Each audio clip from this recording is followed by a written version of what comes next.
Good evening. At this time, I'd like to call the Thursday, August 20th, 2026 meeting of the Long Beach Tribal Council Business Meeting to order. I would like to ask Preacher Graylin Mitchell to lead us in the invocation.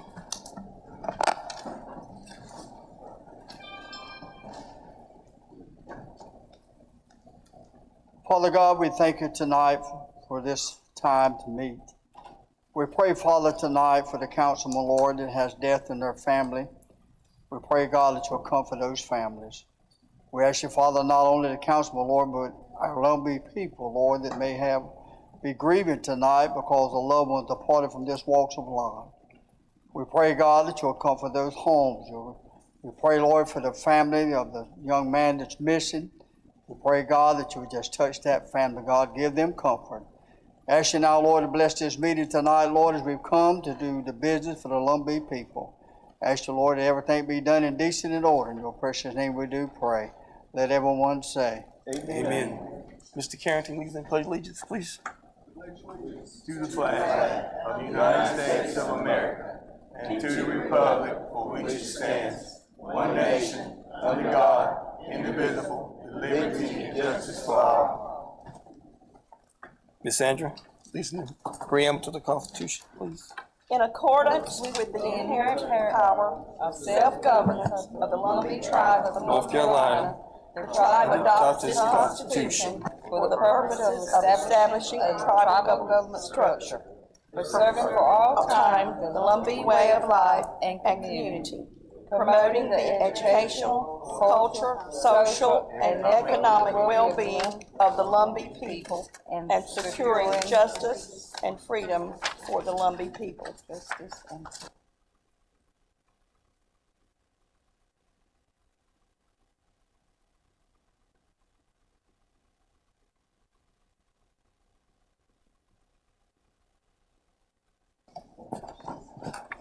At this time, I ask Secretary for a roll call. Billy Oxendine, Present. Graylin Mitchell, Here. Harold Smith, Here. Jody Bullard, Here. Carrington Locklear, Here. Larry Chavis, Here. Rubelina Locklear, Here. Kathy Hunt, Johnny Bell, Here. Bobby Emanuel, Here. Chakawana Oxendine, Josephine Doss, Alex Baker, Homer Fields, Here. Sharon Hunt here, Nancy Locklear, Here. Sandra Dow, Here. Mary Locklear, Larry Souls, Here. Rudy Locklear, Here. Eric Chavis. Here. You have a quorum. Mr. Speaker, I'd like to ask to excuse Chakawana death in their family. Can I have a motion? Have a second? All in favor? Aye. Any opposed? Okay, she's excused. Thank you. Okay.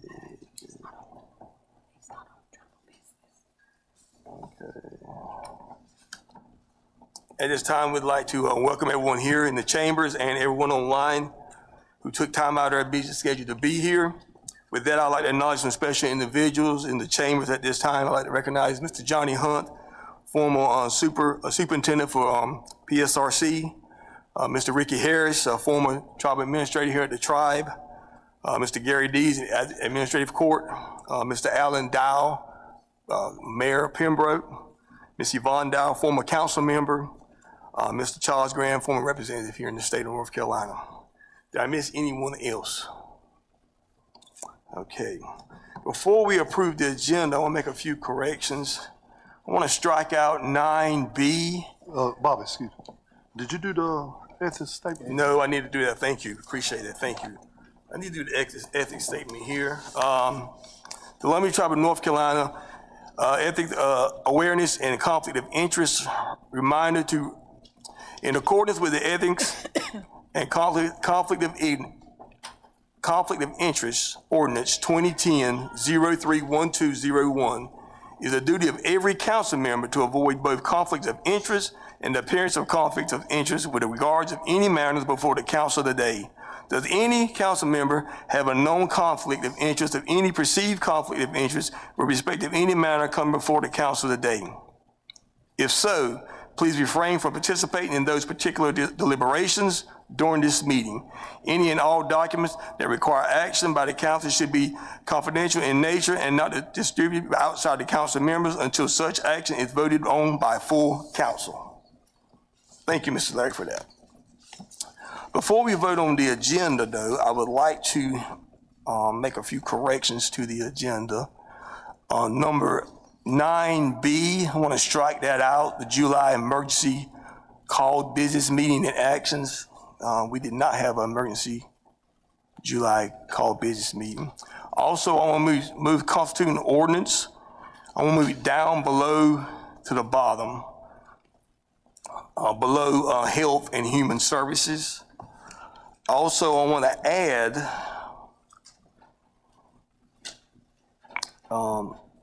Mr. Ricky Harris.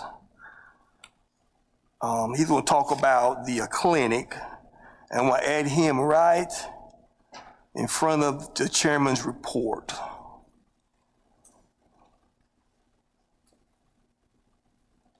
And I think Ms. Chakawana, Ms. Rubelina wants to add I'd like to insert a resolution in reference to scholarships. yes. And we're going to put that between Health and Human Services and Constitution Ordinance, okay? All right. Thank you. Anything else we need to add or take away from the current agenda?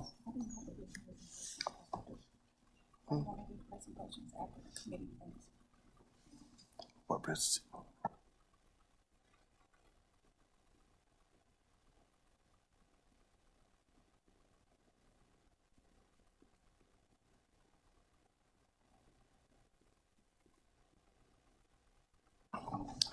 Also, I would like to move the presentations to include Mr. Harris up before the committee reports.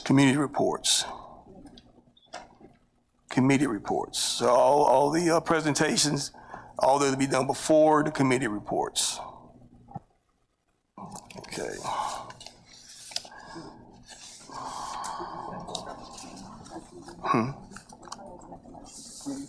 Okay, I got it. All right. I need a motion to review and approve the agenda. I make a motion to reapprove and I second. Second, with the additional changes. the addition change. Motion made by Ms. Second. Nancy, second by Ms. Rubelina. Any opposed? No. We have one opposed. The agenda stands approved. Thank you. Also, now we have, consider a motion to review and approve July Tribal Council business meetings and actions. I need a second. All in favor say aye. Aye. Any opposed? No. We have one opposed. Agenda stands approved. All right, so before we go into the committee reports, we're going to do the presentations. So at this time, we're going to bring forward Mr. Gary Dees with the Lumbee Warriors. And you can put that mic on right there, Mr. Dees, right there if you want to.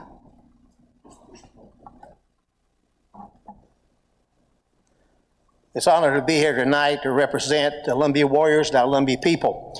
On behalf of the Seneca Tribe of upstate New York, we were up there the 16th through the 19th of July, performing color guard detail with over 800 dancers. And the tribe sent their flag up there. We presented that to them. And in return, they wanted to send a flag back to us and present it to you tonight as part of their thank you for sending us up there and being part of the program. So at this time, I'd ask the two warriors to go ahead and unfold that if you wouldn't mind.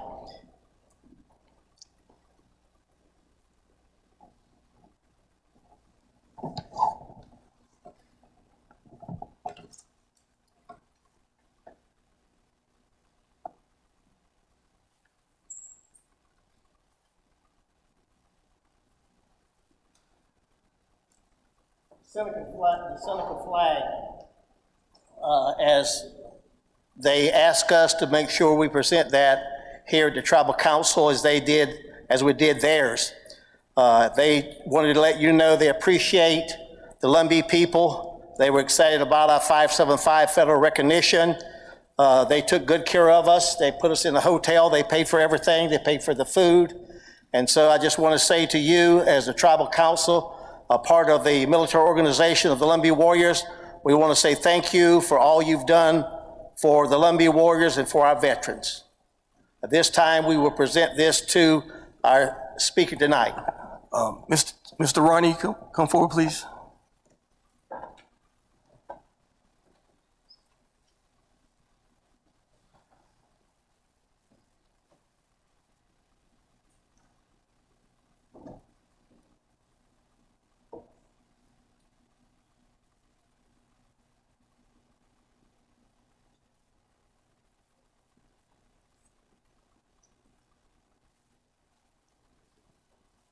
Ms. Sherry would like to say just a few words about the honor that she received up there as being one of the 4 top female veterans, and they received a flag. So if you would speak on that as David, our finance director, will present this flag to you guys.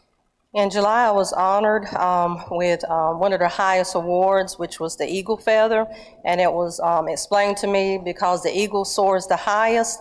It's one of the highest awards that they give, and like I said, there was like 4 or 5 of us that received that feather, and it's actually one of the baby eagle feathers that are placed within the nest, and the mother uses those feathers to keep those eaglets warm, or eagles warm, to help them grow. And I was given this recognition of high growth and outstanding service as a military female veteran. And I would like to say thank you once again to the Seneca Nation.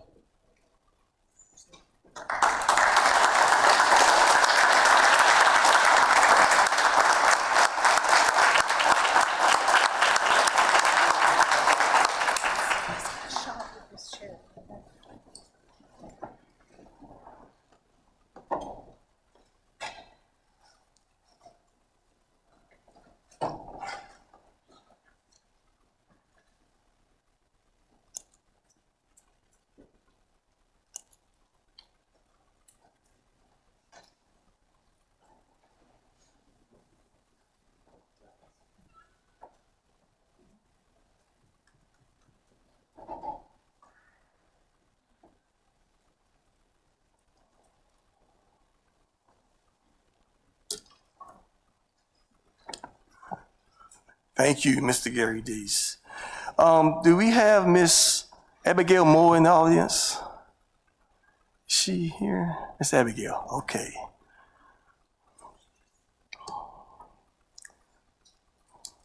Mr. Ronnie, can you come forward? On behalf of the Lumbee Tribe of North Carolina, I respectfully present our tribal flag to Ms. Abigail Moore, who in turn will give it to the U.S. Department of Agriculture Office of Tribal Relations in recognition of our diplomacy to nation-to-nation relationship. This flag will be displayed in the USDA Hall of Tribal Nations at the USDA in headquarters in Washington, D.C. as part of our shared commitment to honoring tribal sovereignty and heritage.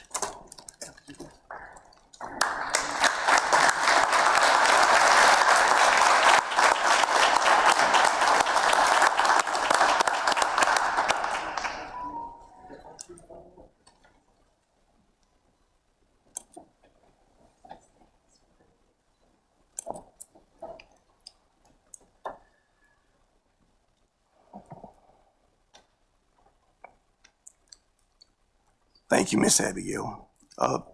Craig McMillan, is Craig here? He's not here, is he? I didn't see him. Mr. Ricky Harris. Mr. Ricky Harris, former tribal administrator here of the Lumbee Tribe of North Carolina. He want to talk to the tribal council about our clinic that's going to open soon. Good morning, council. Or good afternoon. as you mostly know, that we've been working with the folks on doing a clinic, a health clinic. At this time, we're prepared for you guys to come look at it. We want you to come on September the 10th at 5:30 for a walkthrough where you can meet the staff and see the clinic. It's at Comtech. It's the old Native Angels building. We have the whole bottom floor. Our plans are, if we can get everything squared away, we'll have a soft opening on September the 14th. And then after the powwow, we'll have a grand opening for the clinic.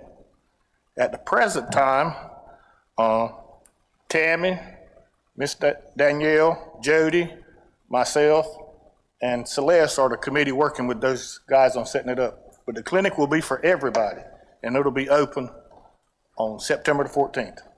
So what we're requesting is that September the 10th at 5:30, as many council members as possible, we'd love for you to walk through where you can meet the staff and we can explain to you all the things that's going to be happening with the clinic. Questions? Any questions, council?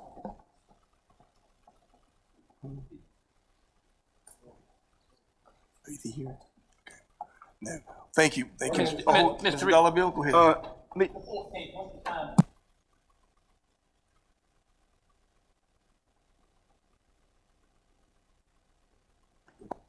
Ricky, could you give us some comments of what type patients you can go to the clinic? What type patients?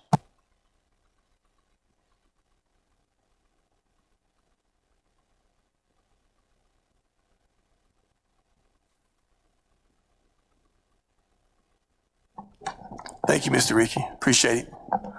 Okay, this time, Mr. Craig McMillan has shown up, I was told. Mr. Craig, come on.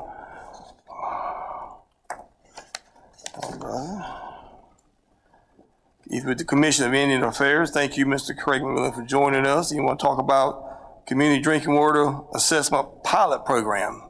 The floor is yours. Cut your mic on, Craig. Thank you. All right, thanks, Councilman Chavis. Thanks to the speaker, thanks to the chairman for allowing us to come bring forth the information regarding where we're currently working on the water quality. Thanks to Councilman Smith for all of his work in the St. Paul's community. And I was asked to give an update tonight on current initiatives that the North Carolina Indian Commission are working on regarding the water.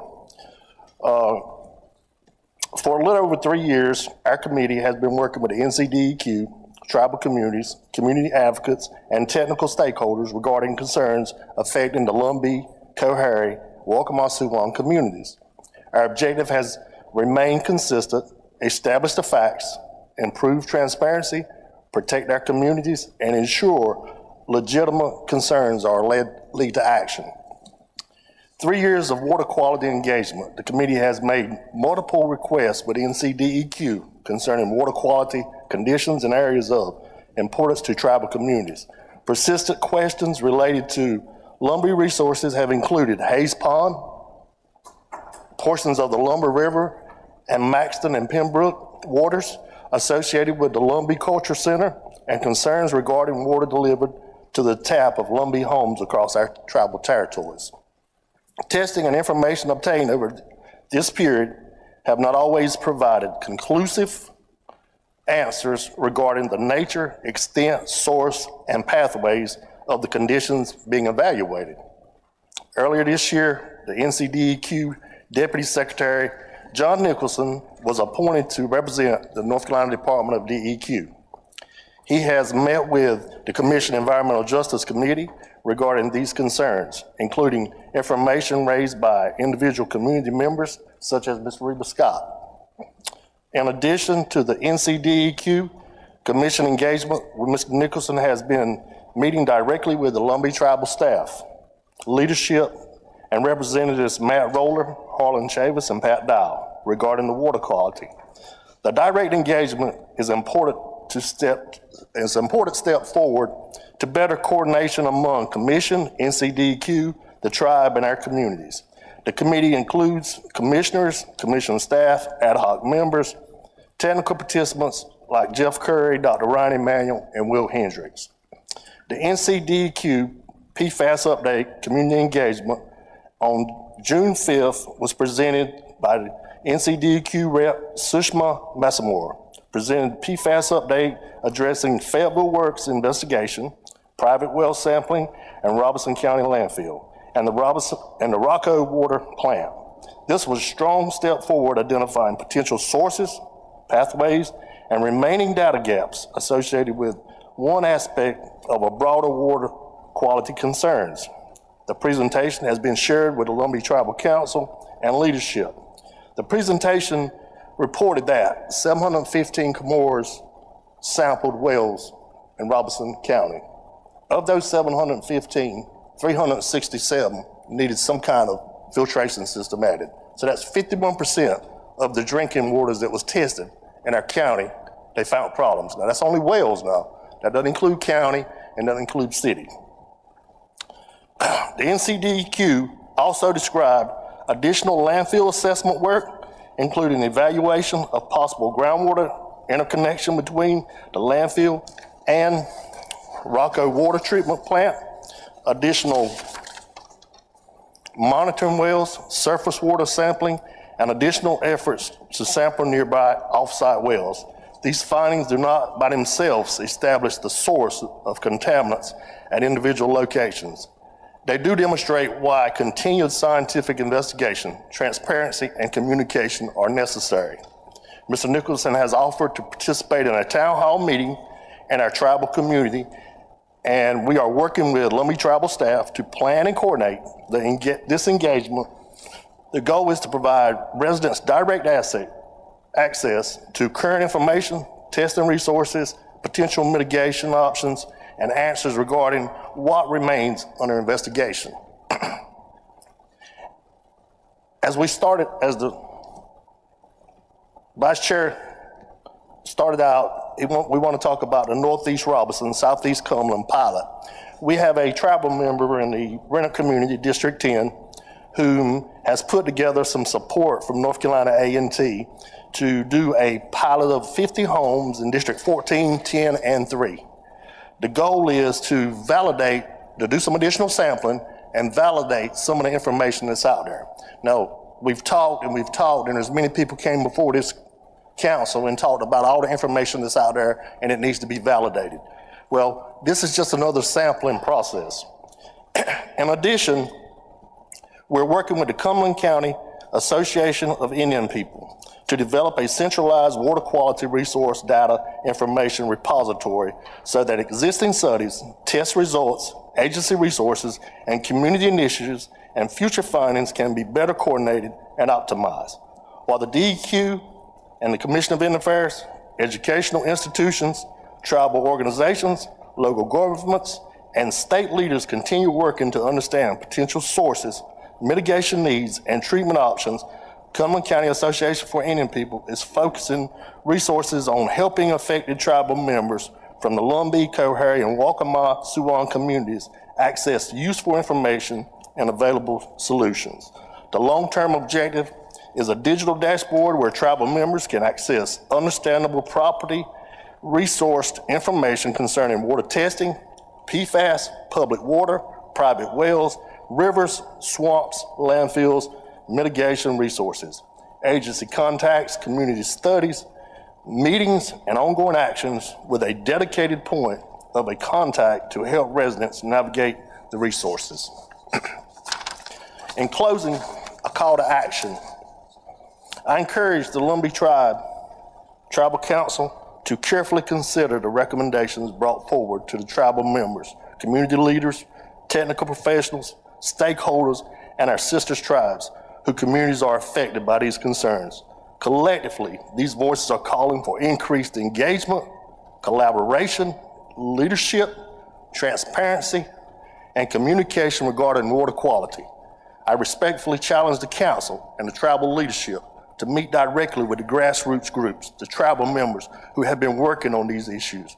These organizations are individuals who can help leadership understand what communications, what challenges they are experiencing, what work is already underway, and the additional tribal leadership and resources can help mitigate the legitimate concerns. These issues extend beyond environmental protection. They potentially affect public health, cultural significance of waters, agriculture, community confidence, and future economic growth. We should engage local, state, federal, university, technical, community, and responsible industry resources while allowing sound science to guide conclusions and mitigation. A leadership opportunity of the Lumbee tribe. As the largest tribe in North Carolina, with strong political presence and federal recognition, the Lumbee tribe is positioned to be a regional champion for environmental justice affecting our communities. Water does not recognize county lines or tribal boundaries, and many of these concerns are shared by sister tribes and neighboring communities. Our tribe has opportunity to help bring tribal communities, grassroots organizations, NCDEQ, the federal agencies and local governments, universities, scientists, agricultural, responsible industry to the same table for environmental protection and economic development should not be competing objectives.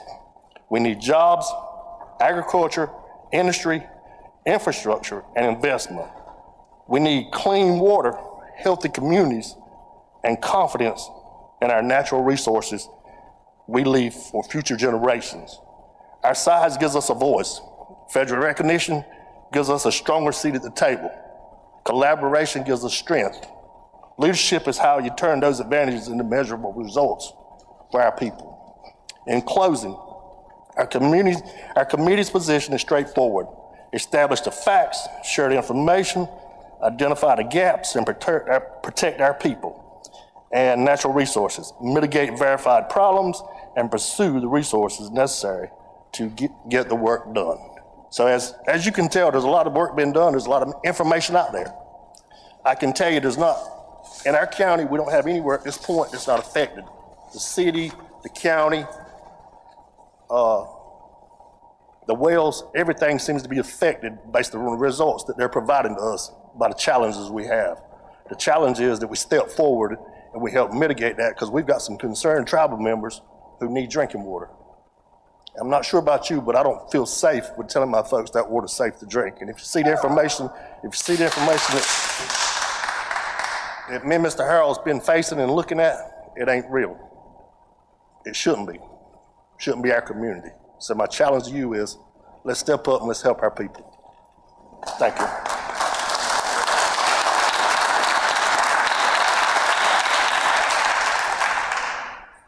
Thank you, Mr. Craig McMillan. Thank you. We will not. We get a copy of his report. Yes, we can do that. This time we go into our committee reports. We're gonna start with finance. Miss Nancy Locklear, Chairwoman. Miss Nancy.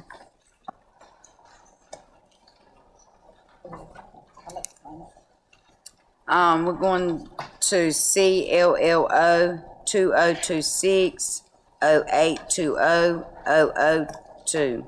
It's Lumbee Youth System of Care Budget. I'm going to the 1, 2, 3, 4, 5, 6, whereas the Lumbee Tribe of North Carolina has received a grant from U.S. Department of Health and Human Service, Substance Abuse and Mental Health Service Administration, in the amount of $1 million, and it's over a 4-year period.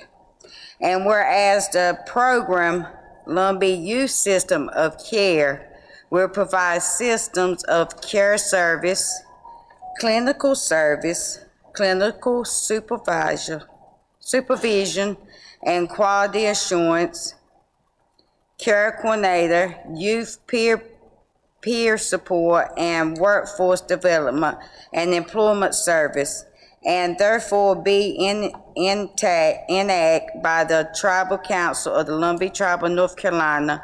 The following ordinance shall be assessed as the Lumbee Youth System of Care Budget, subject to all inclusions and provision as described in the budget. This is a budget that has, it's a grant and it's over, $1 million over a 4-year period. So personnel's gonna be 190,000, fringe will be 76,628, indirect costs will be 51,854, supplies $10,285, other costs $10,000, travel $8,787, and contract is $652,446. So that give a total of $1 million. Yeah, you go ahead. Thank you. It's come from out of committee, does not require a second. Talk to her about it a minute. I'm gonna add to that. Just to add to Ms. Nancy's comments, this is a $4 million grant, and the purpose is to improve mental health services to our Lumbee youth that are birthed to 21 years of age. This will help navigate services where there seems to be a disconnect, and this will help connect those pieces. The tribe will be the lead agency on this grant, and being the lead agency, the tribe will have the responsibility of the reporting, the financial oversight, and the responsibility of compliance and accountability. This grant will be working with the North Carolina Youth Violence Prevention Commission and an agency called ROAR. Again, it's a $1 million grant for 4 years. There's 3 full-time positions. This grant will serve in the first year, it will serve 150 youth all across the tribal territory. Thank you, Ms. Sharon. This came from Finance Committee, does not require a second. Any comments? Roll call. Billy Oxendine, Yes. Graylin Mitchell, Yes. Harold Smith, Yes. Jody Bullard, Yes. Carrington Locklear, Yes. Larry Chavis. Yes. Rubelina Locklear, Yes. Kathy Hunt, Johnny Bell, Bobby Emanuel, Yes. Chakawana Oxendine, Josephine Doss, Alex Baker, Homer Fields, Yes. Sharon Hunt, yes. Nancy Locklear, Yes. Sandra Dow, Yes. Mary Locklear, Larry Souls, Yes. Rudy Locklear, Eric Chavis. Yes. Motion carried. Thank you, Ms. Sharon. Now we'll go to Economic Development, the Chairman, Mr. Graylin Mitchell. Thank you, Mr. Chairman. The other night, we met at Economic Development. We didn't have a quorum at that time, so we brought it back to you tonight to get an approval. We're going to be looking at CLR 2026-08-20-002.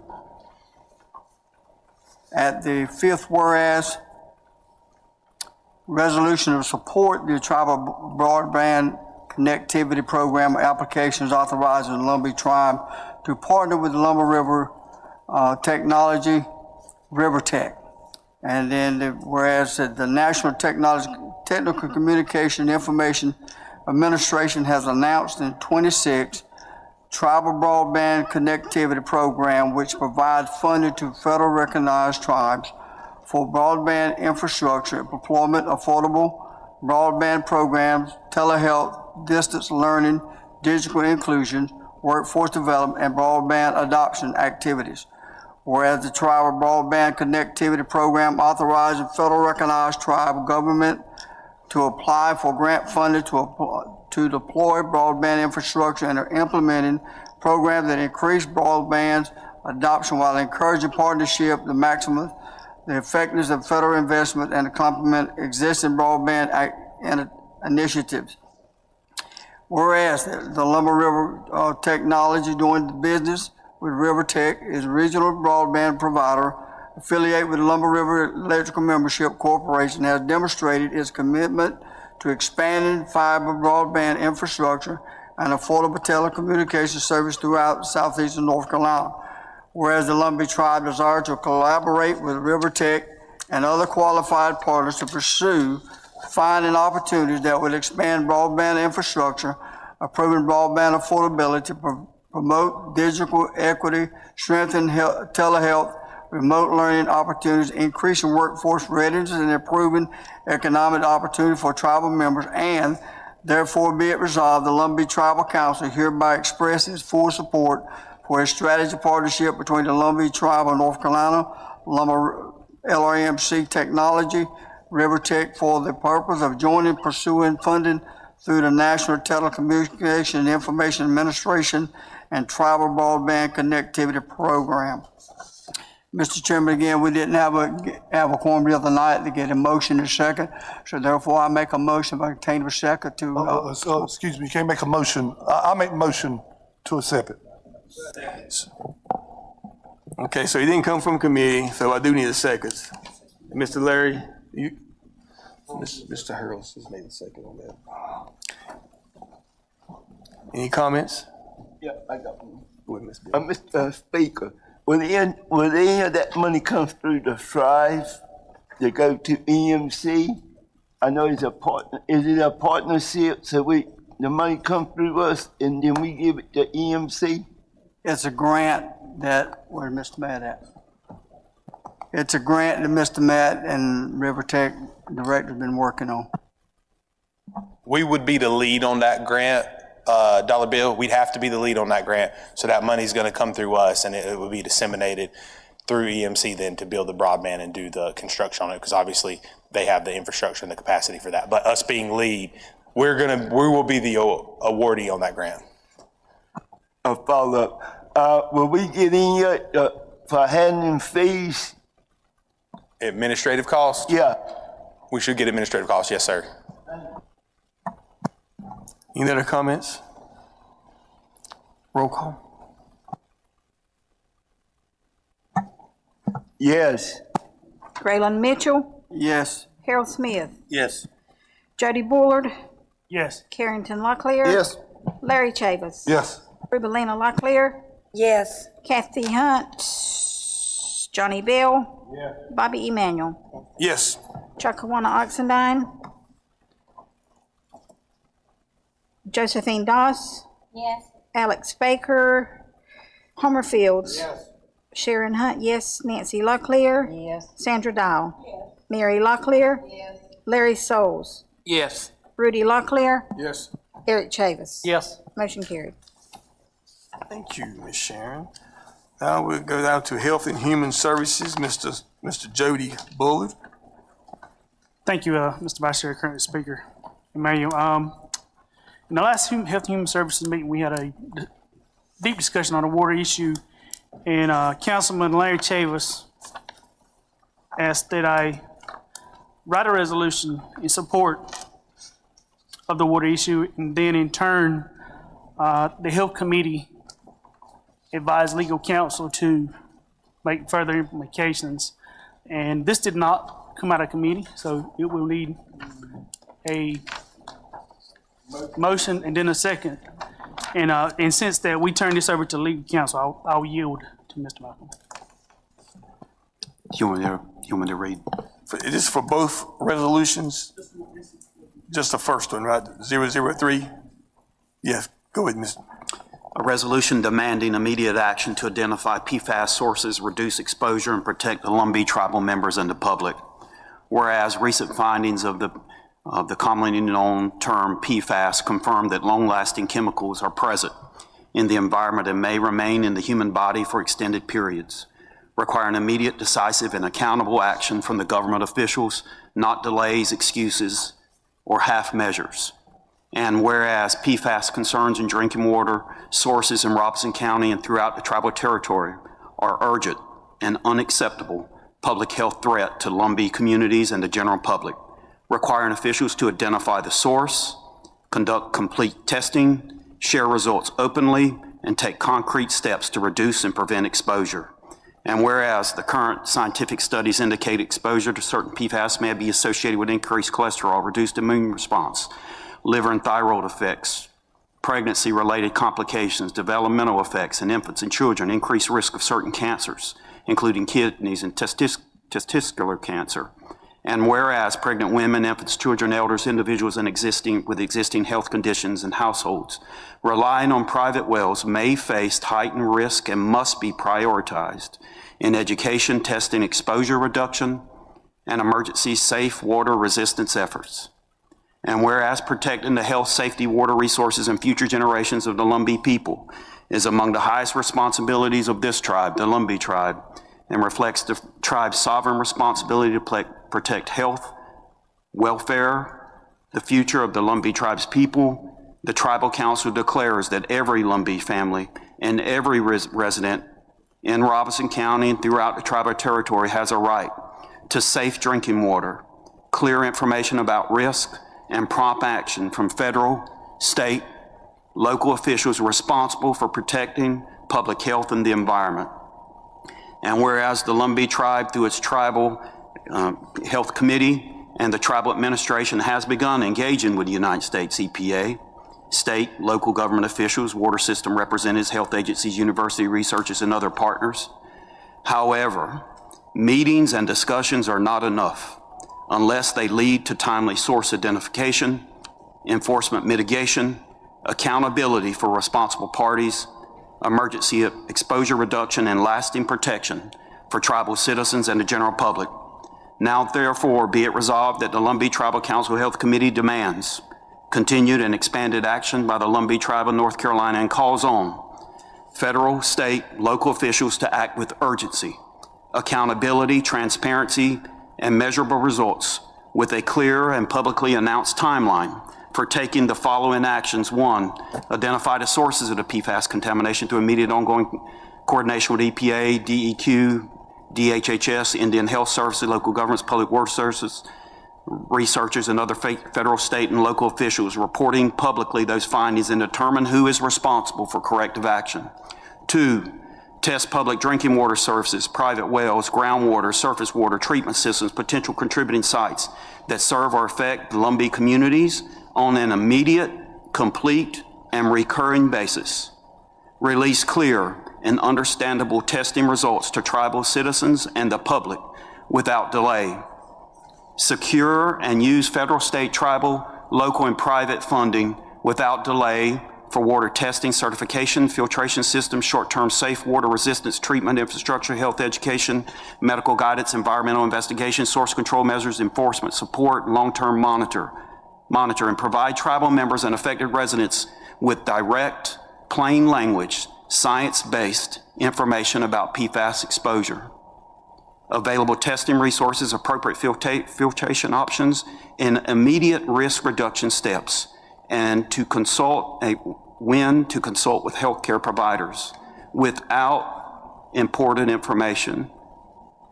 The tribe expects them to deliver immediate assistance to vulnerable tribal members, affected households, schools, childcare settings, elders, communities with elevated PFAS levels, and households that rely on private wells that may not receive routine water quality monitoring. Provide frequent public updates on meetings, testing data, source identification efforts, enforcement actions, funding commitments, and available assistance, timelines, responsible agencies, and specific steps being taken to protect the tribal communities and the public until the source is identified and exposure risks are reduced. Be it here therefore resolved that the Lumbee Tribal Council demands that all responsible federal, state, and local officials identify the source and sources of the PFAS contamination without delay, stop ongoing releases, hold responsible parties accountable, reduce risk to the Lumbee tribal citizens and the general public, and ensure that no community is left to live with unsafe drinking water while investigations, enforcement, cleanup, and funding decisions remain pending. Safe water is not optional. It's a basic responsibility owed to our people and to every affected community.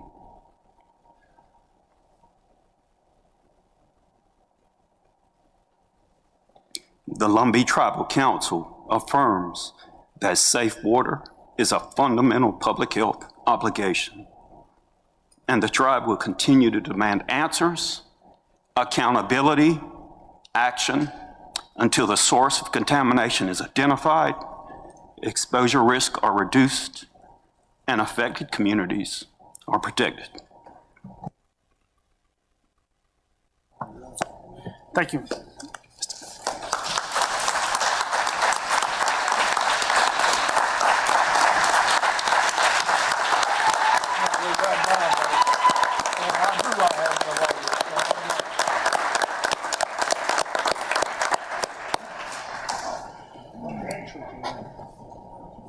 Thank you, counsel, legal counsel. Again, at this time, since it did not come out of committee, I'm going to need a motion in a second. I'd love to make the motion.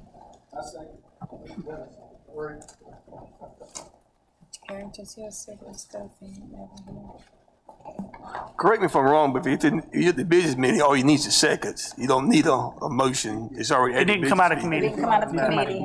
Need a motion and second. It didn't come out of committee? No. Okay. Who made the motion? I did. Ms. Sharon made the motion, who made the second? Carrington made the second. Didn't come out of.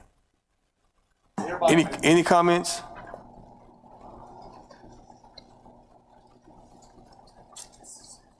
I have a comment.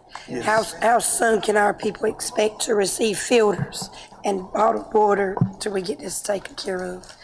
Mr. Josh, what kind of timeline might we be looking at? Oh, there we go. I can't answer that question on behalf of these agencies, but I'll tell you, if those federal, local, and state agencies read what was passed tonight, which I would recommend be sent to each of them under the speaker and the tribal chairman's signature, you all have told them that you expect. But you've gone beyond saying I expect. You've gone on behalf of close to 60,000 residents to tell them that you demand that they set forth and establish and publicize a timeline to provide meaningful consultation to this tribe, its members, and the larger community. It's going to be up to them to establish a timeline, Ms. Rubelina, if that makes sense. Yes, sir. Stay on them, please, brother.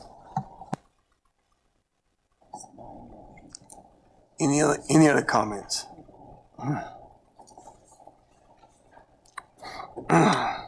Thank you, Mr. Malcolm. That was heartfelt. Roll call. Billy Oxendine, Yes. Graylin Mitchell. Harold Smith, Yes. Jody Bullard, Yes. Carrington Locklear, Yes. Rubelina Locklear, Yes. Larry Chavis, Yes. Kathy Hunt, Johnny Bill, Yes. Bobby Emanuel, Yes. Chakawana Oxendine, Josephine Doss, Alex Baker, Homer Fields, Sharon Hunt, yes, Nancy Locklear, Yes. Sandra Dahl, Mary Locklear, Larry Souls, Rudy Locklear, Eric Chavis. Motion carried.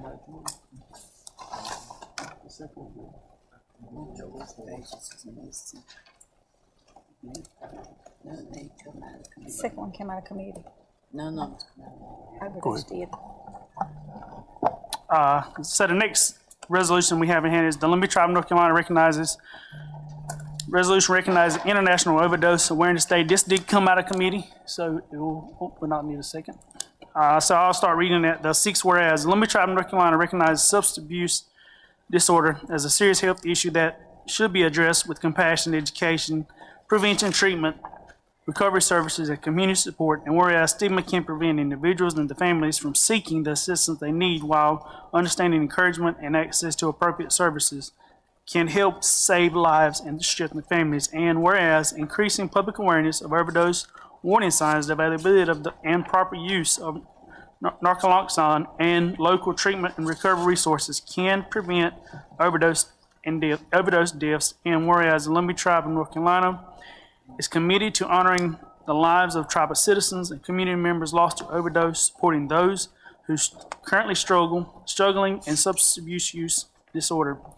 celebrating individuals in recovery and standing beside affected families. Therefore, it be resolved, the Lumbee Tribal Council hereby recognizes August 31st, 2026 as the International Overdose Day Awareness Day within the Lumbee Tribe of North Carolina. And therefore, it be resolved that the Lumbee Tribal Council encourages tribal departments, healthcare providers, schools, churches, treatment organizations, recovery communities, and all other community partners to participate in activities that promote overdose prevention, education, treatment recovery, and the reduction of stigma. Therefore resolved, the tribal citizens and community members are encouraged to remember those lost to overdose, supporting grieving families, share information, available resources, and offer hope to individuals working toward recovery. And be there finally resolved, the Lumbee Tribe of North Carolina affirms that every life has value, recovery is possible, and no individual or family affected by substance use disorder should have to face the journey alone. Okay, thank you, Mr. Jody. This did come out of committee that does not require a second. Any comments? No comments. Roll call. Billy Oxendine, Yes. Braylon Mitchell. Harold Smith, Yes. Jody Bullard, Yes. Carrington Locklear, Yes. Larry Chavis. Yes. Rubelina Locklear, Yes. Johnny Bell. Yes. Bobby Emanuel, Yes. Josephine Doss, Yes. Homer Fields. Yes. Sharon Hunt, yes. Nancy Locklear. Yes. Sandra Dahl. Mary Locklear. Larry Souls. Yes. Rudy Locklear. Eric Chavis. Yes. Motion carried. Thank you. Now, education, Ms. Rubelina Locklear, turn to you. Thank you. I apologize in advance for my beginning of the year teacher strained voice, but I would like to insert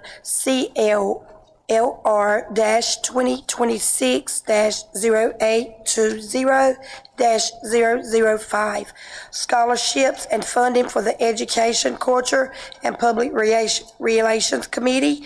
I would like to direct your attention to the fourth whereas the Education, Culture, and Public Relations Committee administers scholarship opportunities to assist eligible tribal members in pursuing educational goals and career advancement.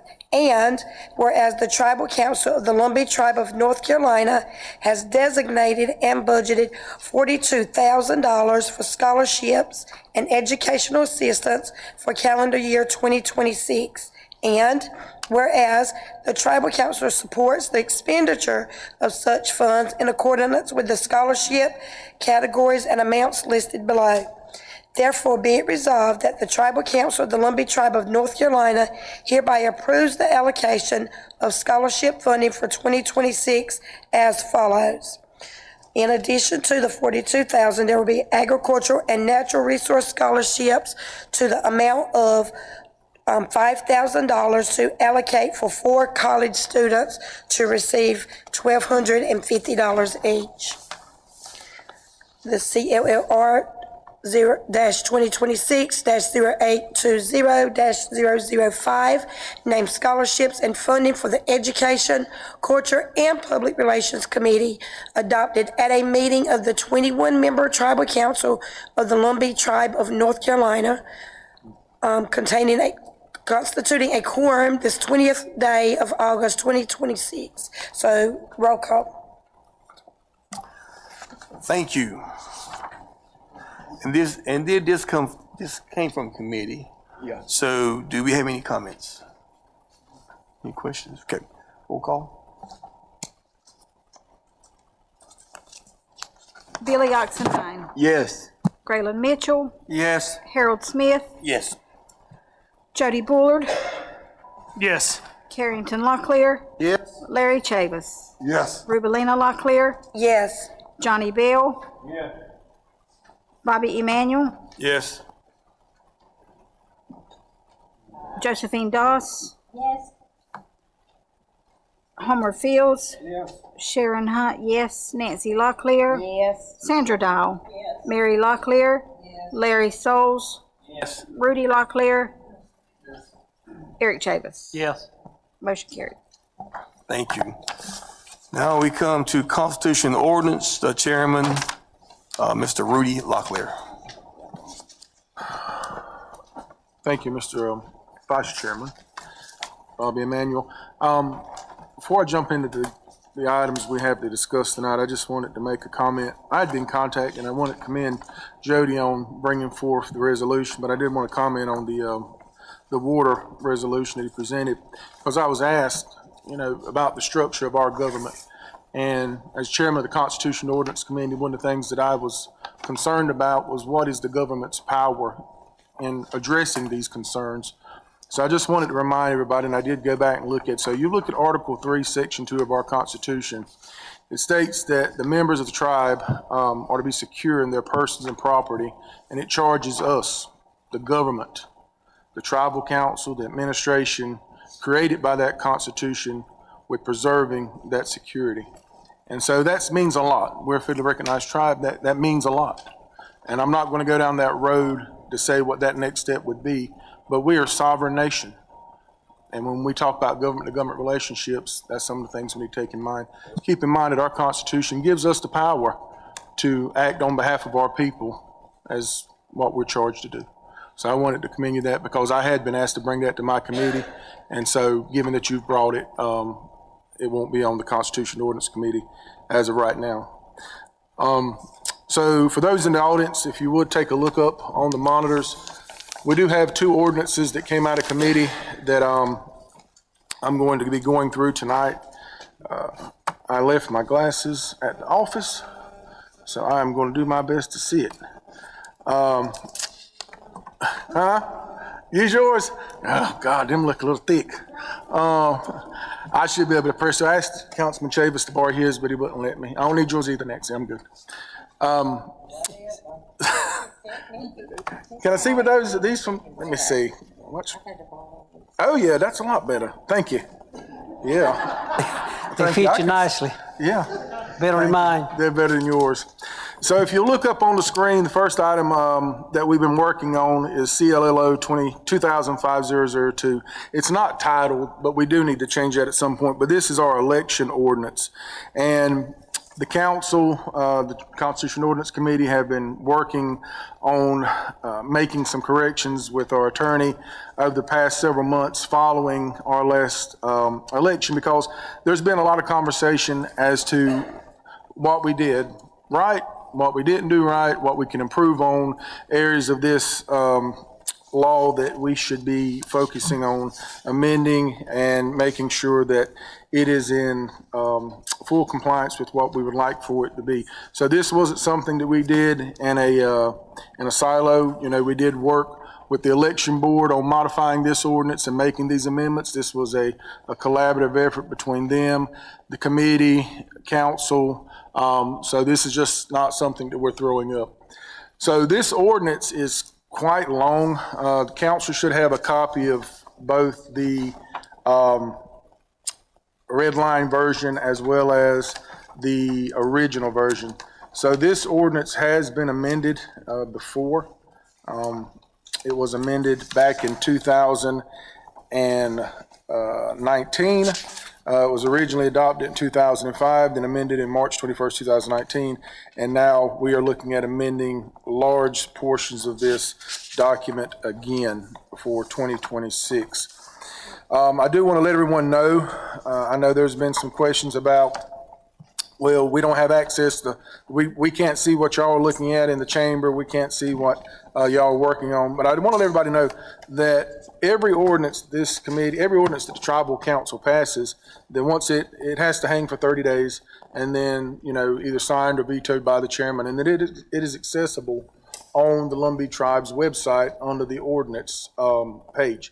So if you go on, if you type in Lumbee Tribe North Carolina ordinances, it'll pull up every ordinance that the tribe has passed since 2001 maybe. And then there's also a page for resolutions. So don't think that once this document is passed and I will vote it on and ever how it leaves, that you won't never see it again. You can go in and view every law that the tribe has on the website. So like I say, it's quite long, so I'm not gonna read every single page because it is 11 pages long. But I wanna address the sections of the ordinance that we amended. As far as like, if you look at your red line copy and then look at the black and white version that you have, we'll go through them page by page. A lot of the top stuff is just changing whereas and therefore. If you look at the first section we've amended is section 1, qualifications of elections board and alternates. So section 3 of that, section 1, item 3 of that section has been amended. So members and alternates shall be appointed according to Article 10, Section 2 of the Constitution of the Lumbee Tribe of North Carolina, hereafter referred to as the Lumbee Constitution, and this section has been added. Members and alternates can only be removed by the tribal council. The board shall have the authority to recommend to the Ethics Committee for any removal of any member or members that are not meeting his or her obligation under that ordinance. And that was because primarily there was some concerns about whether or not the election board had the authority to remove members that were appointed by the tribal council. So that section has been added to section 1, number 3 under the first page. If you'll flip over to the next page, page 3 actually, we've added section 6 and section 7. So section 6 states, board members shall not instruct tribal citizens on how to vote regarding any matters that shall or may appear on any ballot prepared by the elections board. That was not including the original ordinance. So there's just some stuff that was added to this ordinance that's more or less common sense, but things that we need to have in black and white.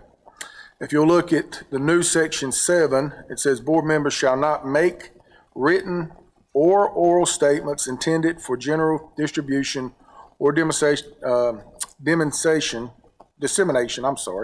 to the public at large supporting or opposing any candidates and or a recall, initiative, referendum, amendment, nomination, or election of one or more clearly identified candidates for public office. Nothing herein is intended to impact on a board member's individual rights or expression, etc., as may be guaranteed under the Constitution.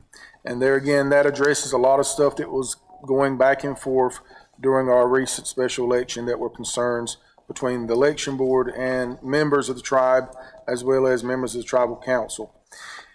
Moving down under section 2, disqualification and replacement of board and alternates. If you look down at number 5, that item has been stricken. It says a board member shall not be eligible to run for tribal office, tribal council, or tribal chairman for 2 years following the expiration of their term on the Lumbee Tribe Election Board. There again, that was something that the tribal council and the election board and the committee had taken in consideration as it relates to, if you served on the election board, basically your service would penalize you from being able to serve or run for tribal council or chairman after your service concluded on the election board. So we found that to be a little punitive, and that was removed. Moving on down to section 3, oaths and duties of election boards. On the next page, if you look at number 2, certifying candidates. These are basically just changing verbiage. It's not really any section that was added.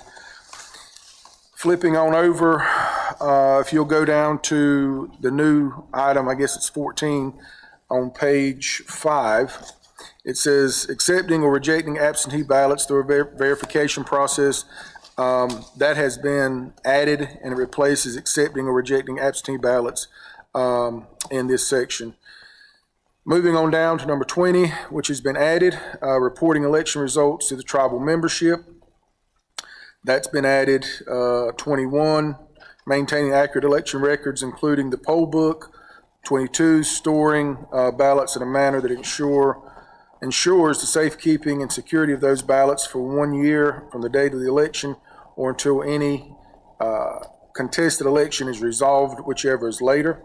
That was added. Strikes section, the old section 22, and you can read that.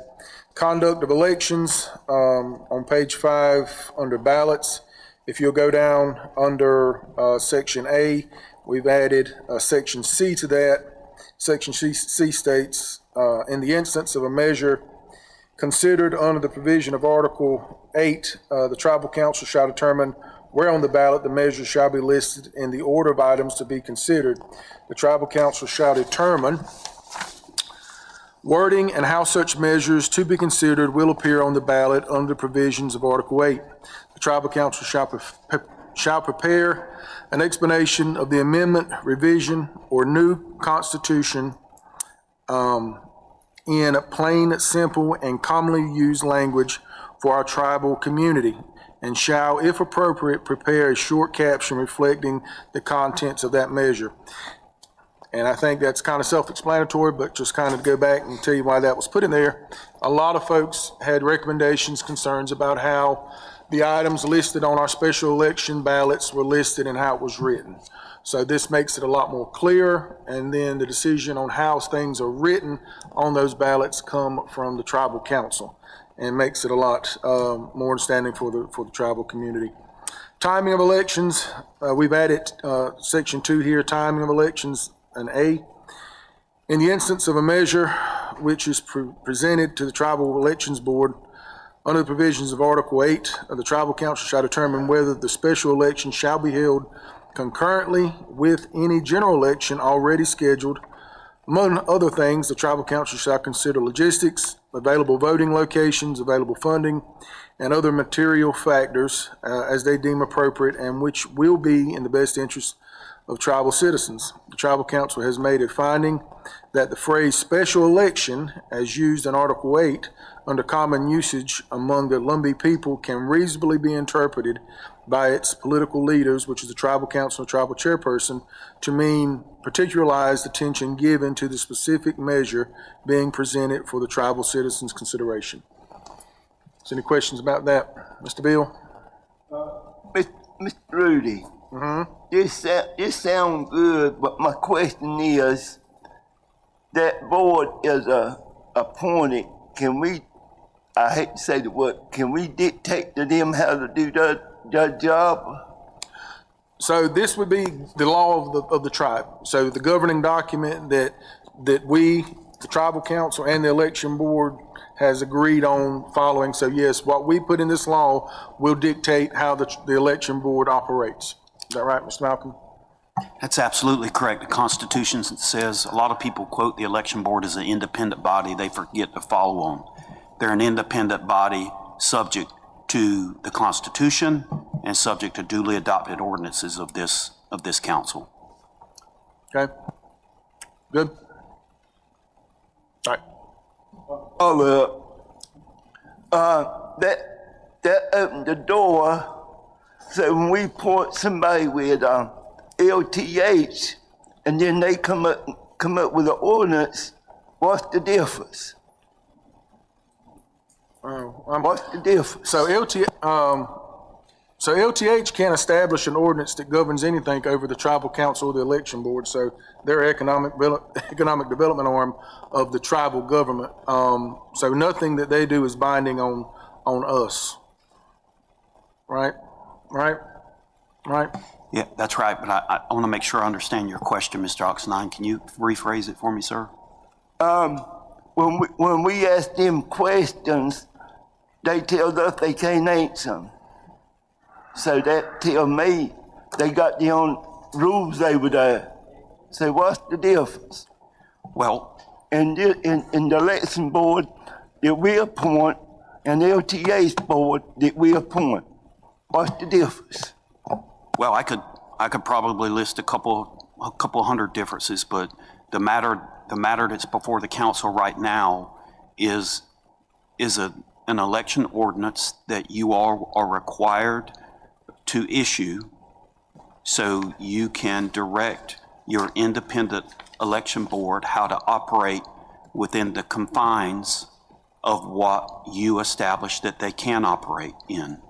That is not, I would suggest to you, that's not analogous to an independent economic development arm operating in the federal contracting space. I would suggest to you, Mr. Oxnine, those are not analogous, sir. Okay. Okay. Well, I'm going to try to press on through the rest of this. It's got quite a few more items we need to go through. So moving on down to the new section on the voting procedure under Section B. When one or more measures appear on the ballot, the tribal council may, after receiving written feedback from the board, authorize a limited number of polling sites throughout the tribal territory. At a minimum, at least one polling location must be open in each county within the 4-county tribal territory, and one additional location must be opened at the tribe's main administrative building complex or an in lieu of location which is in close proximity. This requires at least 5 polling locations in total, and each location must be open for the same number of hours. That was added. Section C has been added as well. When a reduced number of polling sites is used, or when the ballot contains only measures to be decided by all eligible voters, voters may vote at any polling site by following the procedures in Section 4.3.8. The board shall establish written procedures, protocols, or systems to carry out this process and protect the integrity of the election. The tribal council shall provide adequate resources to support the implementation. And I think that's kind of what you're talking about, Bill, is this here, basically, once we lay down the groundwork, they can go back in and kind of make sure what the ordinance is saying is being followed and carried out through their written policies. There's not much on page 7, just a few minor formatting corrections and paragraph corrections. If you flip over to page 8, there again, there's not a lot of changes there, maybe 4 or 5, and a lot of those are just grammatical changes. If you flip over to page 9, under Section 5, absentee voting, and you'll go down to number 2, which is voting procedures for absentee ballots, and you'll see a section there, it's been redlined as being added to that new section under A. It says, after redistricting, a voter may, in a one-time only redeclaration, selected new district within the tribal territory or their absentee ballot request, or by physically presenting themselves in a district of their choosing. And you remember we were talking about that as it relates to not only our folks that were coming in from out of town to vote that didn't live in a district, but also individuals that were possibly showing up at multiple different districts and voting. All right, flip over to page 10. There again, not many edits there. It's just mostly spelling and formatting corrections. And page 12, nothing there. And then if you go to page 13, which is the final section, which is the one I think most of us have talked about, which is the financial oversight. So if you look under Section 9, well, Section 9 has been added under violations of the ordinance. A new section has been added there, Section 9, financial oversight.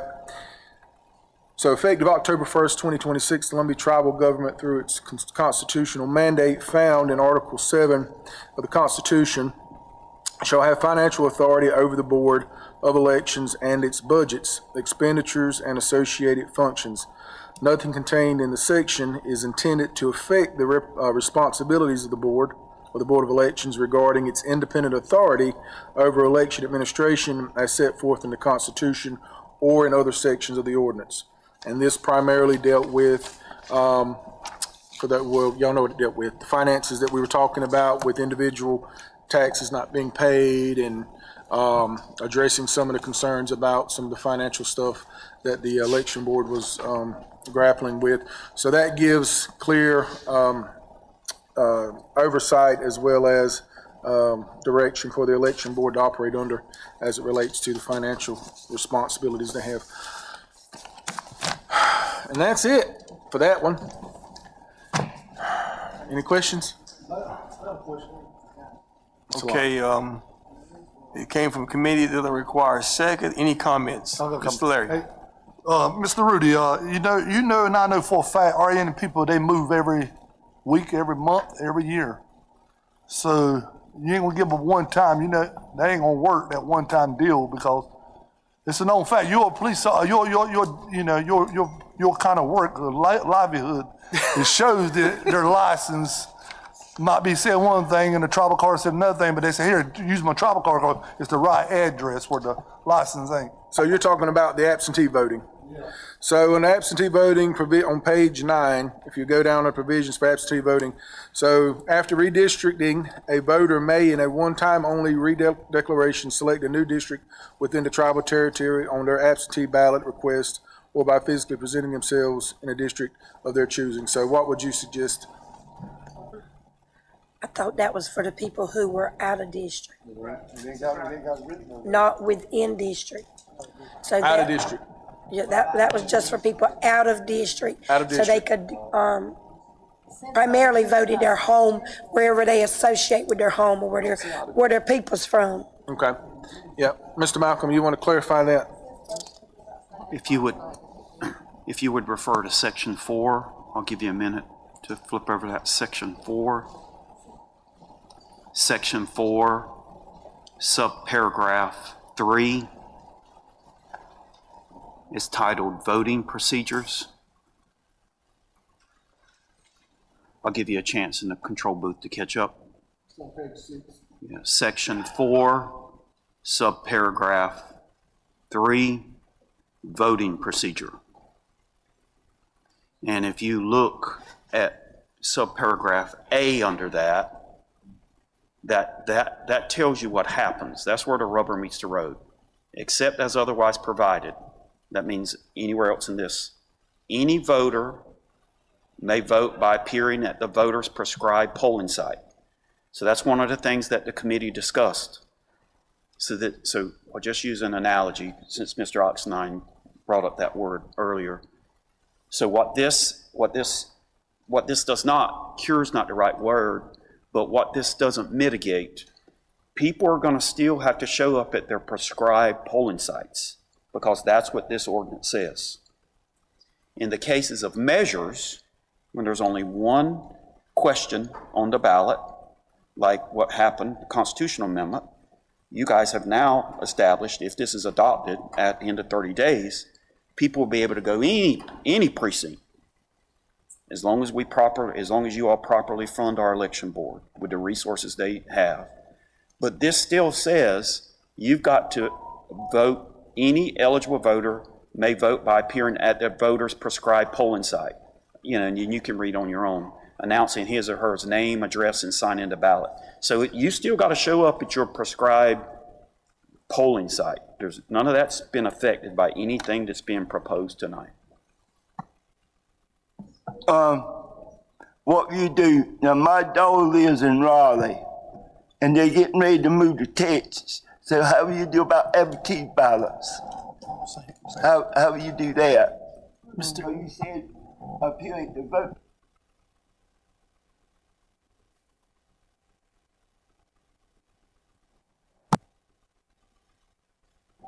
So correct me if I'm wrong, when you request that absentee ballot, it will ask you on that absentee ballot what district you're in.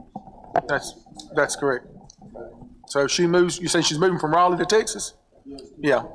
So she's gonna have to do that when she requests her absentee ballot. Okay? Any other comments? Yeah. Any other comments? Roll call?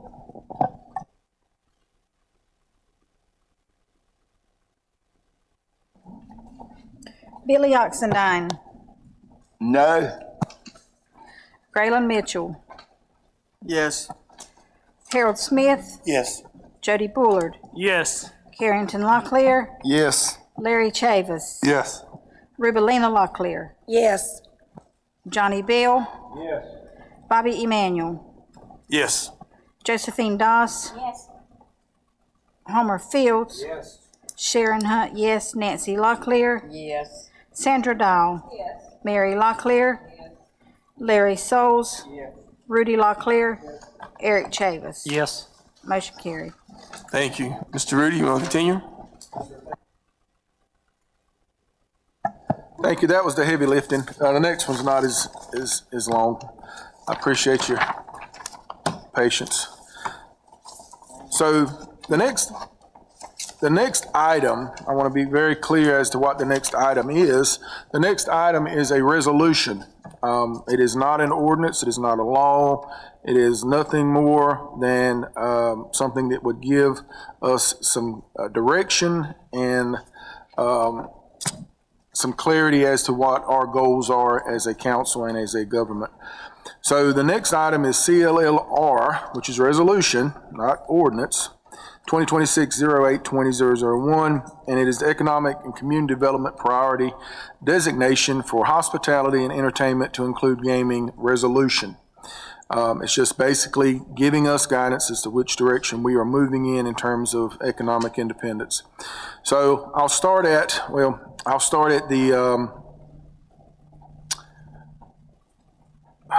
fourth whereas. So whereas on December 18th, 2025, the United States fully restored the tribe status as a federally recognized Indian tribe, including all federal benefits the tribe should have always been entitled to, but for the termination of such benefits under the Lumbee Act of 1956.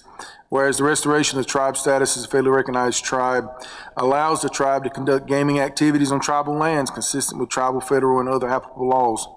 Whereas on April 16, 2026, the Tribal Council determined in the ordinance that was established 2026-41602 that a clear governance framework for gaming was necessary to promote economic development, self-sufficiency, and a strong tribal government and to fund essential governmental services, including public safety, education, housing, health care, and infrastructure. And whereas that ordinance, in accordance with provisions of Article 8 of the Constitution, authorized an amendment to be put before general membership for approval, which would have authorized gaming on tribal lands for other purposes. And whereas on June 23rd of 2026, the Tribal Elections Board conducted a special election solely regarding the proposed amendment. Whereas on June 23rd of 2026, the general membership considered the proposed amendment, and a majority of voters did not vote in favor of the proposed amendment. And whereas on June 25th, the Tribal Council held an emergency meeting at the request of the council members, and on the 25th of that emergency meeting, the Tribal Council, the following motion was considered and approved by a vote of 17 to 1. And the motion was, in light of the unclear language contained in the Constitution and for similar reasons, I move we direct the General Counsel, which is Mr. Malcolm, to take any and all steps based on his best professional judgment to explore any and all legal pathways that would allow this nation's 575th federally recognized tribe, the Lumbee Tribe of North Carolina, in pursuit of its sovereign and earned right to pursue hospitality and entertainment opportunities to include gaming. On July 16, 2026, the Constitution Ordinance Committee of the Lumbee Tribe met and discussed necessary steps to consider potential next steps consistent with the motion approved by the council. And on June 25th and thereafter, directed its counsel, Mr. Malcolm, to draft a gaming ordinance for consideration by the committee at a further meeting. On July 16th, the Constitution Ordinance Committee announced that should the Lumbee Tribe move forward with deliberation of any gaming-related authorization or consideration, it would hold public hearings and or similar functions, create an electronic mechanism for tribal citizens to submit feedback, provide other appropriate means for tribal citizens to provide input, and conduct meaningful consultation with tribal citizens to solicit their feedback. And that is the ordinance that is still in the Constitution Ordinance Committee. It has not been approved, and it is still in its status of being discussed. And the next whereas, on July 27, 2026, the Constitutional Ordinance Committee reviewed and discussed the draft gaming ordinance as prepared by the council, Mr. Malcolm, and on other matters. And whereas the Tribal Council recognizes that further consideration of hospitality and entertainment opportunities to include gaming must proceed through lawful pathways consistent with the June 25th, 2026 motion, the Tribal Constitution, and applicable tribal, federal, and other laws. Whereas on today, August 26, Tribal Council finds it in the best interest and welfare of the tribe to continue its pursuit and consideration of taking bold and necessary steps to promote economic development, self-sufficiency, and a strong tribal government, with funding to support essential governmental services, including public safety, education, housing, health care, and infrastructure. And therefore be it resolved that the Tribal Council of the Lumbee Tribe of North Carolina declares that further consideration, evaluation, and pursuit of the tribe's sovereign and inherent right to pursue hospitality and entertainment opportunities to include gaming would support substantial economic development opportunities and hereby designated as the tribe's top economic and community development priority. And so there again, this is a resolution that was presented, it came out of committee, that is giving guidance to council as tribal general council as to what our hopes are moving forward in terms of economic sovereignty. Mr. Speaker. Thank you, Mr. Rudy. This resolution came out of committee, does not require a second. Any comment? Mr. Larry? I got a question on two of these ordinance you have here. Should it still have ordinance or should it be resolution where it's got Mr. Malcolm to draft a gaming ordinance? For right now, should we just put a gaming resolution on here, or we're gonna leave it like this, an ordinance? We are discussing a gaming ordinance, but that's still in committee. This is a resolution. Still working on the ordinance. We have not brought that out of committee yet. Okay. Ms. Ruby? Yes, ma'am. I was just going to say, for clarification purpose, it is an ordinance, like Mr. Rudy said, no order, no law. It's just simply to give us direction. One important thing that he stated in there that we have said that they would hold public hearings. So this just gives us some direction to do that, still holding those public hearings, still giving power to the people for those discussions.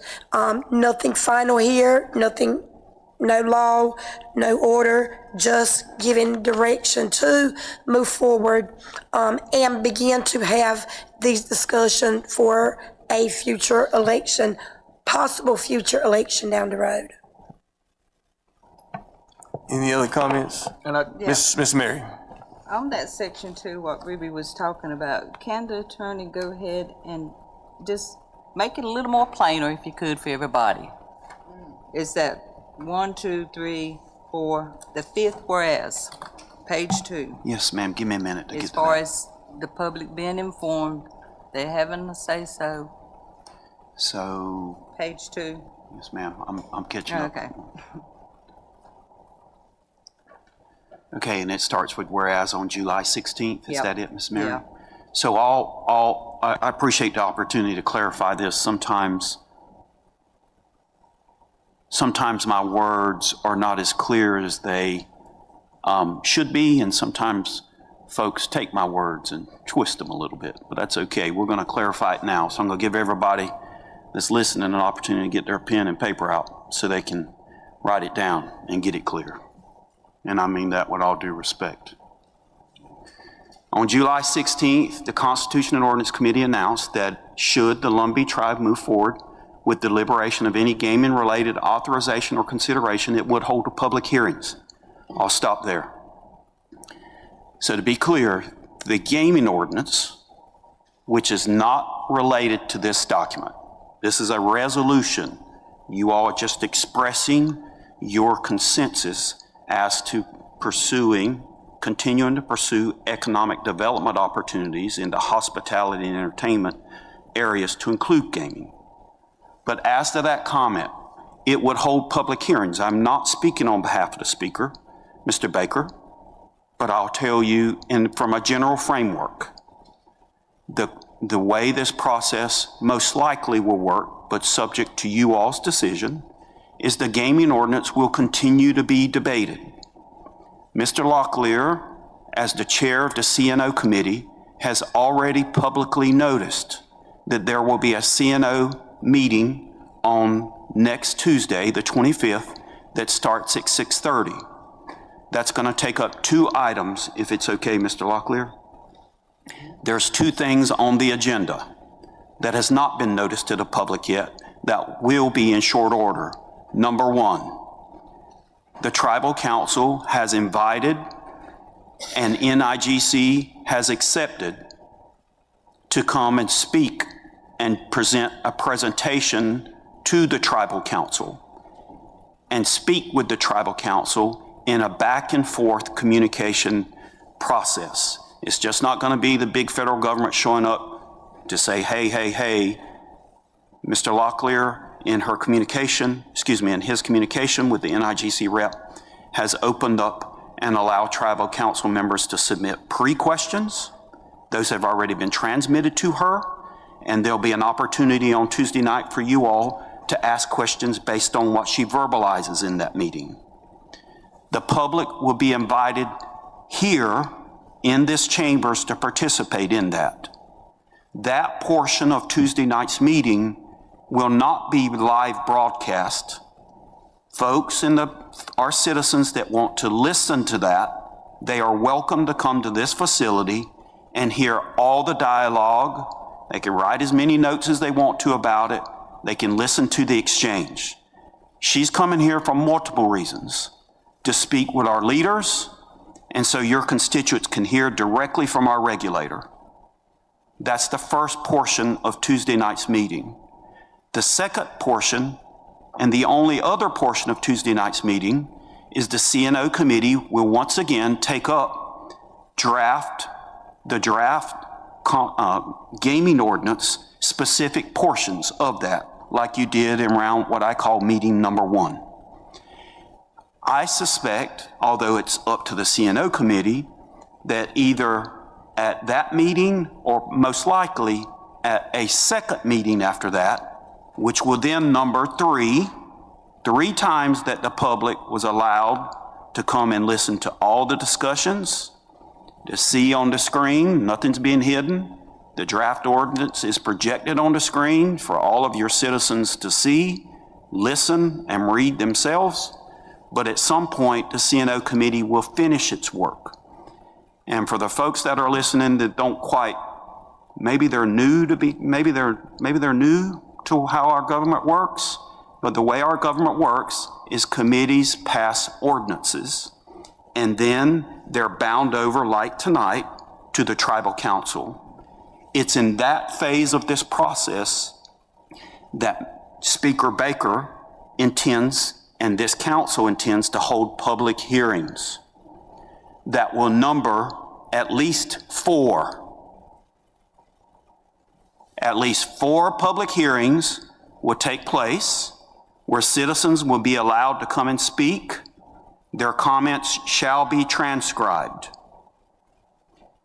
All the comments they make in person and all the comments they submit, Miss Mary, going back to that document, there'll be an avenue for people that are infirmed, perhaps live out of the local territory, to submit written comments which will become part of the public record. This whole idea about holding, quote, public hearings is something that a lot of organizations do. And in fact, going back in history, on October 25th, 2001, the first tribal council, before the Constitution was voted on, let this sink in. There was only one true public hearing. There was only one when our Constitution was adopted in the fall of 2001. Only one. This tribal council is going to hold 4 for an ordinance, where all the comments are going to be gathered, they're going to be transcribed, and they're going to be part of the record, which is exactly what happened in 2001, because I've read every comment. I can name the people that spoke at that public hearing, and I can tell you a lot of their comments. So, Miss Mary, I don't know if that helps. I think it may help our citizens. I believe that process that the speaker is considering constitutes meaningful consultation with our tribal citizens during that public, and to clarify another comment or question that I know that's in the public domain, nothing's baked. Just like tonight, think about tonight. You all had recommendations come from committees. And what happens between the time a committee sends something to you all and y'all sit down tonight? Y'all consider feedback from your constituents. You study on it a little bit. And you, before the final vote is cast at that true meeting, you have the ability to make changes. And this council has demonstrated to your constituents that, in fact, That's exactly what you all do.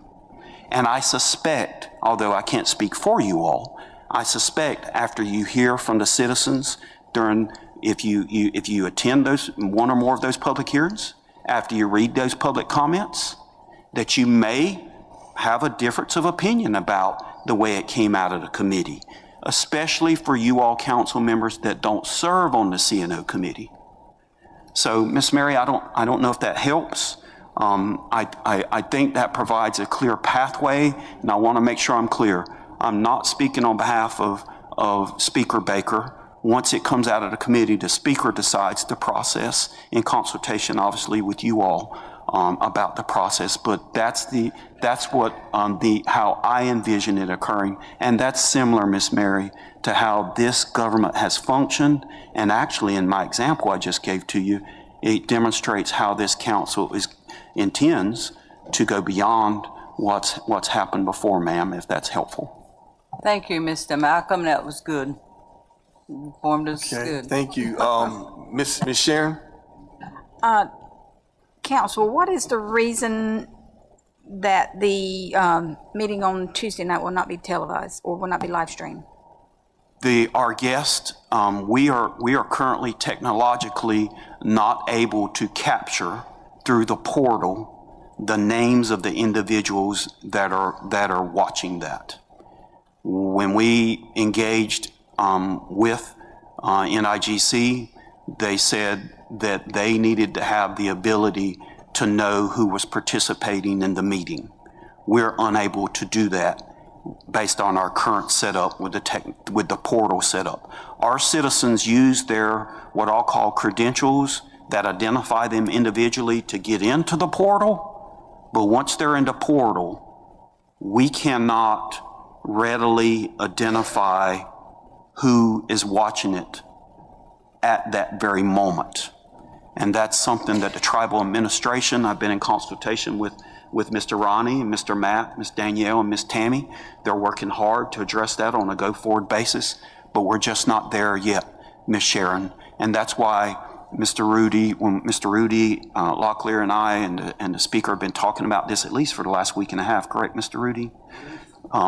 We've been trying to do everything in our power, and that's why tonight he wanted me, or it's the timing of being able to make this announcement during this committee meeting, that if folks are interested in hearing that presentation, folks are going to be able to come and listen to it live, prime time, in person, ma'am. Okay, thank you. Thank you. Any more comments? Mr. Dollarbill? Mr. Speaker, on June the 23rd, we had an election. 21 districts voted no by 60% or better. 2 days later, we had a closed meeting. I want to go forward with gambling. We got to listen to the people. The people spoke, or some said, I got 18 months left. I will not bring it up. Somebody brought it up because 2 days later, we're pushing it. Well, y'all is, I'm not, and I'm not tonight. But we got to listen to the people. We got to listen. We had community meetings, and John said, Plan A was the casino. Plan B was something else. And that ain't been brought up yet. Ain't been brought up yet. Plan B ain't been brought back yet. So we ain't listening to the people. You can have all the community meeting you want to. If we ain't no listen to them, we're wasting no time. We're wasting no time. Thank you. Mr. Bill, I disagree with that. I think we have listened to the people. They said, people on June 23rd, there was a group of people that said, demand better. I saw them all over the county, those signs said, demand better. And I think this council is trying to do that right now, demand better. We have changed, we have listened to the people. We're trying to do better. And maybe it won't work. Maybe you're exactly right. But we are trying to do better. We're trying to be as transparent as possible. And there's some minds we're never going to change. I agree with you. Well, I know there's some people we're never going to change, but we're trying to do better. And I'm sorry, you're one that we won't be able to change. Any other comment? Mr. Jaden. Just for clarity, on June 23rd, and read that part again, General Member Sibley considered an amendment. The majority of voters did not vote the proposed amendment. Correct me if I'm wrong, council. When you vote no on the proposed amendment, it dies, and we bring another one forward, correct? Thank you. Any other comments? Ms. Rubino. And I would just like to say that the no vote was for the amendment change. Oftentimes throughout, people said, quote unquote, we're not voting on gaming. We want y'all to present it to us a different way. We demand better. And that's what we're doing, is demand better. And we go take before the people, we present it the best ability we can. And then hopefully if we get to that point, just that ordinance I read tonight for scholarships, it won't be given out a $500 scholarship as an insult to a federally recognized tribe. I should be able to give out a $5,000 scholarship to really make a difference in people's lives.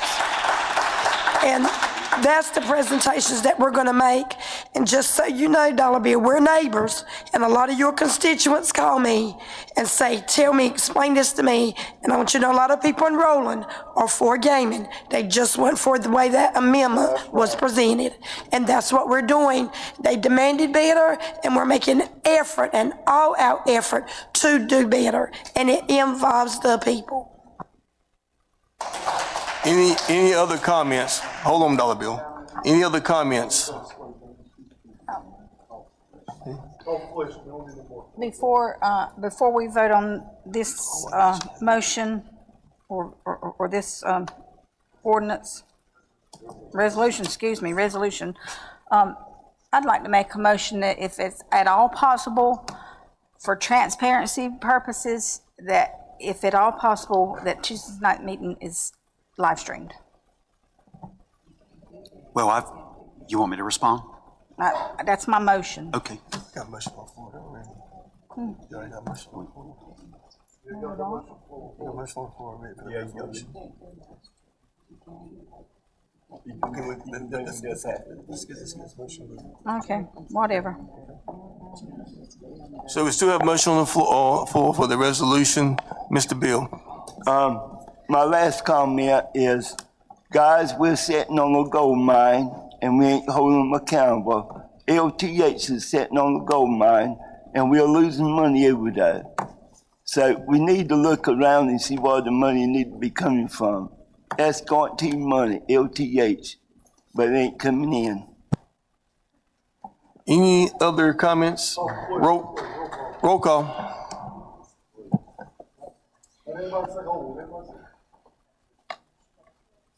Is that everybody? For the resolution.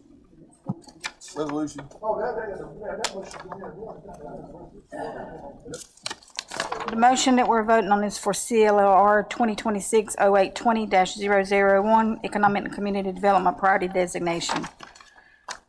Billy Oxendine. I make a substitute motion that we send it back to the committee.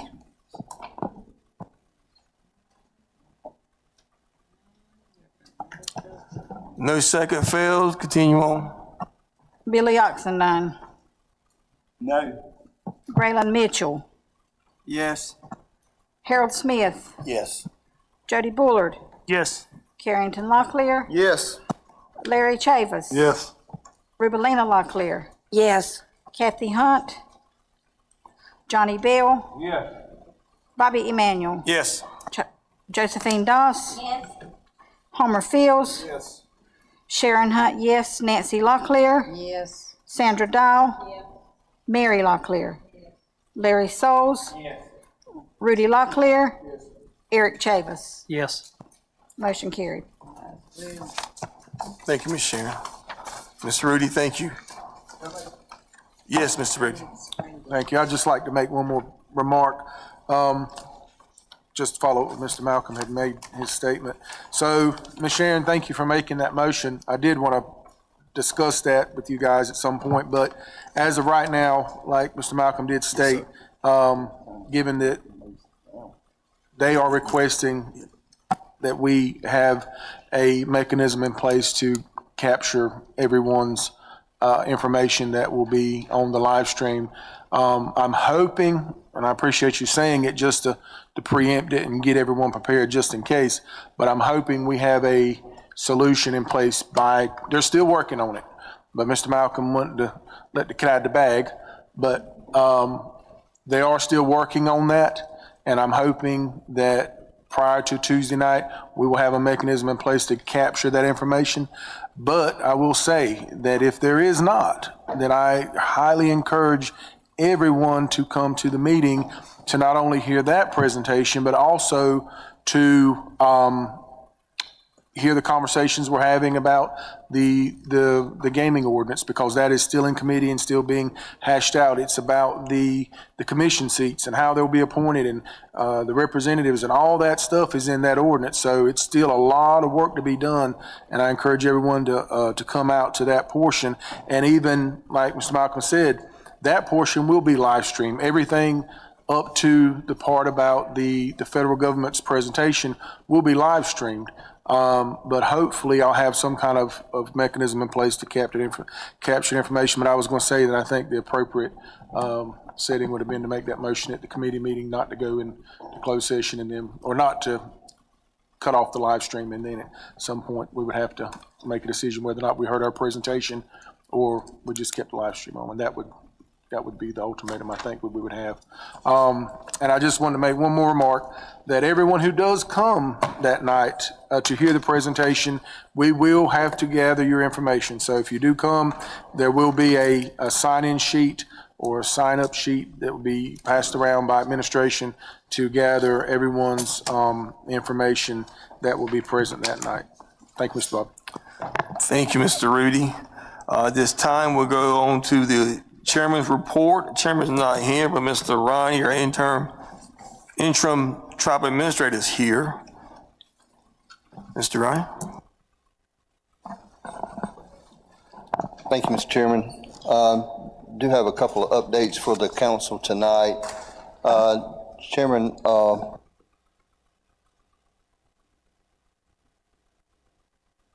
I'm sorry. Chairman Lowry is unable to be here tonight, so he asked me to do the chairman's updates for him. Wanted to let the council know that our enrollment department continues to update tribal enrollment cards. Spoke with Mr. Tony yesterday. That's going very well. The traffic is not quite what we expected. We're averaging about 40 to 50 people a day. Some days are a little more, some days are a little less. If you know anyone that needs their card updated, please encourage them to come. It's a good time for them to come and do that, not to have to sit with long waits. So, but they're doing a fantastic job with keeping the updates caught up.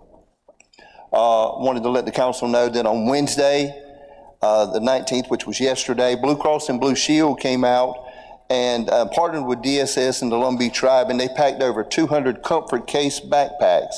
And they're going to distribute those to local organizations that serve youth in our communities who are entering into foster care. And one of the things that we heard was a lot of times when these kids go into foster care, they come in with nothing. And this was something that we felt like was a great idea for us to partner with. And inside this backpack, they received several items. They received a set of pajamas, blankets, hygiene products, books, and some stuffed animals, stuff that they can call their own. One thing that I thought was interesting when I was talking with Ms. Tasha, 55% of the children in foster care in Robeson County are Native. That's a big number. So we were glad to be able to partner with that group to provide that service for them. Tomorrow, Friday, the 21st, from 10 a.m. to 1 p.m., we're going to have the grand opening of the Lumber River State Park's new wire pasture access. We mentioned this in the last meeting. The address is 11764 Highway 74 West Maxton. It's a free event to get in. There will be crafts there. They're gonna have paddling, guided hikes, food trucks, and local vendors will be there. I'd like for as many of the council that are able tomorrow, if your schedule allows you to be there and be part of that. Be nice if we could get a group photo there. It's gonna talk about a lot about Lumbee heritage and how it feeds into that event tomorrow. Also, many of you may know the Robeson County Career and Technical Education Center, the new facility right down the road, opens tomorrow as well. They have their grand opening tomorrow, and I think it's scheduled around 8 o'clock. So the tribe, some of the administration is going to be there and be part of that grand opening celebration. And lastly, I don't know if many of you do social media with TikToks and that kind of thing, but our last two farmers markets have done really, really well. They've been well attended, they've been well publicized, and we've had great attendance. And we've had our folks doing some TikToks, which I thought was sort of funny, but it puts a different spin on that. And we're going to continue to roll those out and make those available to the public. And we appreciate you guys coming out and being part of that with us whenever you have the opportunity. Mr. Chairman, that's all I have for updates tonight. Thank you, Mr. Ryan. I appreciate that. Thank you. Any questions? Any comments? Mr. Brady? Hey, Mr. Ronnie, thank you. I just have one question, and I hate to lay it on you, and I don't want you to feel like I'm attacking you at all. But can you ask the chairman where he is on opening the rolls back up? As far as like where we are, Right. I mean, I know we've talked about that. I know we've had some discussion about that process of opening and closing. But from my understanding, and Mr. Malcolm making clear, the chairman has to make a recommendation to the council to close the rolls. And working backwards, it's my understanding, and maybe I'm wrong, and Mr. Malcolm can tell me, the chairman has to make a recommendation to open the rolls back up, and then the council approves. Is that right? So we still can't open the rolls until he makes that recommendation. So we can figure out what the holdup is. Thank you, Ms. Rudy. I do know that he has been, had some conversations with the Speaker Baker, and we've even had internal meetings, and we're prepped and ready to go for that. We've beefed up our enrollment staff to be able to accommodate that, but I will certainly put that on Mr. Lowry's agenda to take a look at. Thank you, sir. Thank you, Mr. Ronnie. He missed the last meeting we talked about it. He wasn't here the last time we talked about it. Oh, okay. That's fine. Thank you.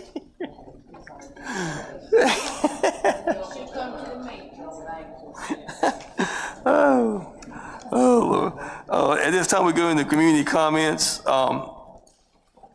Just a reminder, you have 3 minutes. Please tell me what district you're from. And this first person, I think it's Elizabeth Dow, maybe.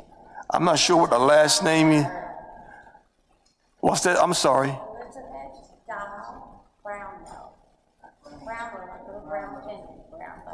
Okay. She give her glasses back when she give.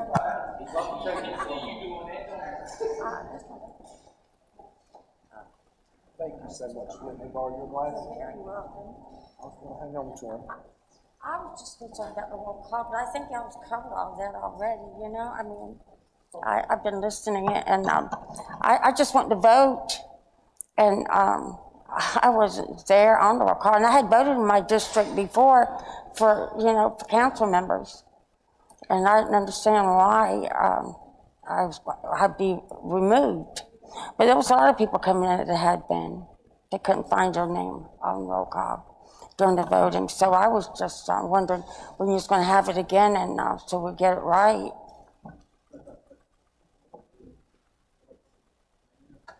Because a lot of people rejected it. If it didn't pass, did it pass? I haven't heard anything about it, even if it passed or not.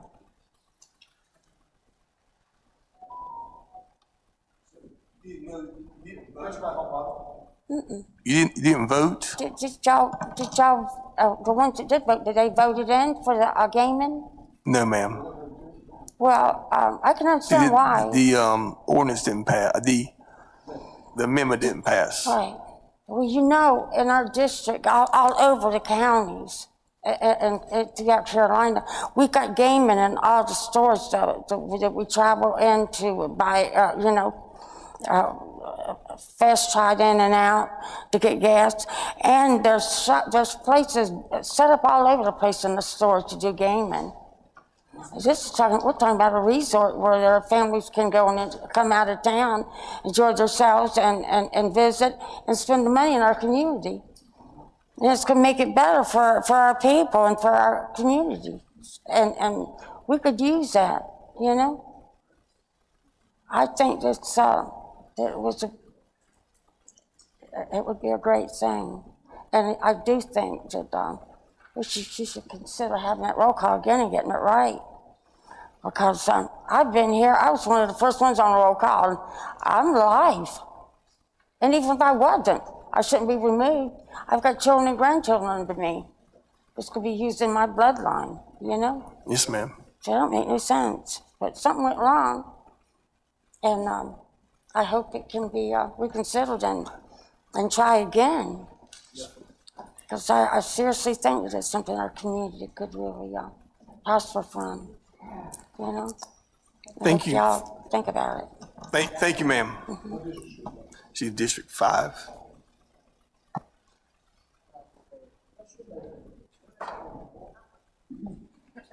Ms. Kendra Locklear, District 4.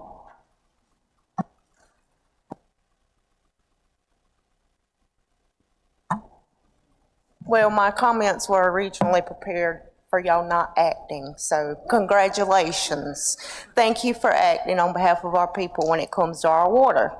But I think it's still important for me to just put a little bit of fire under y'all anyway. So I'm gonna still read my comments tonight, okay? So council members, water is life. It's not a slogan or truth. And right now, our life source has been poisoned. I stand here for my children, for our elders, for our people. I am the granddaughter of Sanford and Helen Locklear. My grandparents sit on this board. My grandfather also did not back down from the KKK on that cold night. He stood his ground and protected our people. Do you see my daughter over there? She is why I'm standing here. She is why this matters. She deserves clean water. She deserves leaders who will fight for her without hesitation, just like our people did that night. She is why I'm standing here. So hear me clearly. Our elders are still drinking this water. I was told a few weeks ago, a blind Lumbee woman was drinking brown water because she couldn't tell the difference.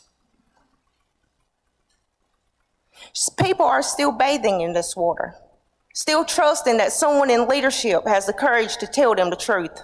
And yet there has been no urgency. It's unmistakable. A warning needs to go out. That is just not a delay, that is a decision. While the county says the water is safe to consume, our people are still left at risk.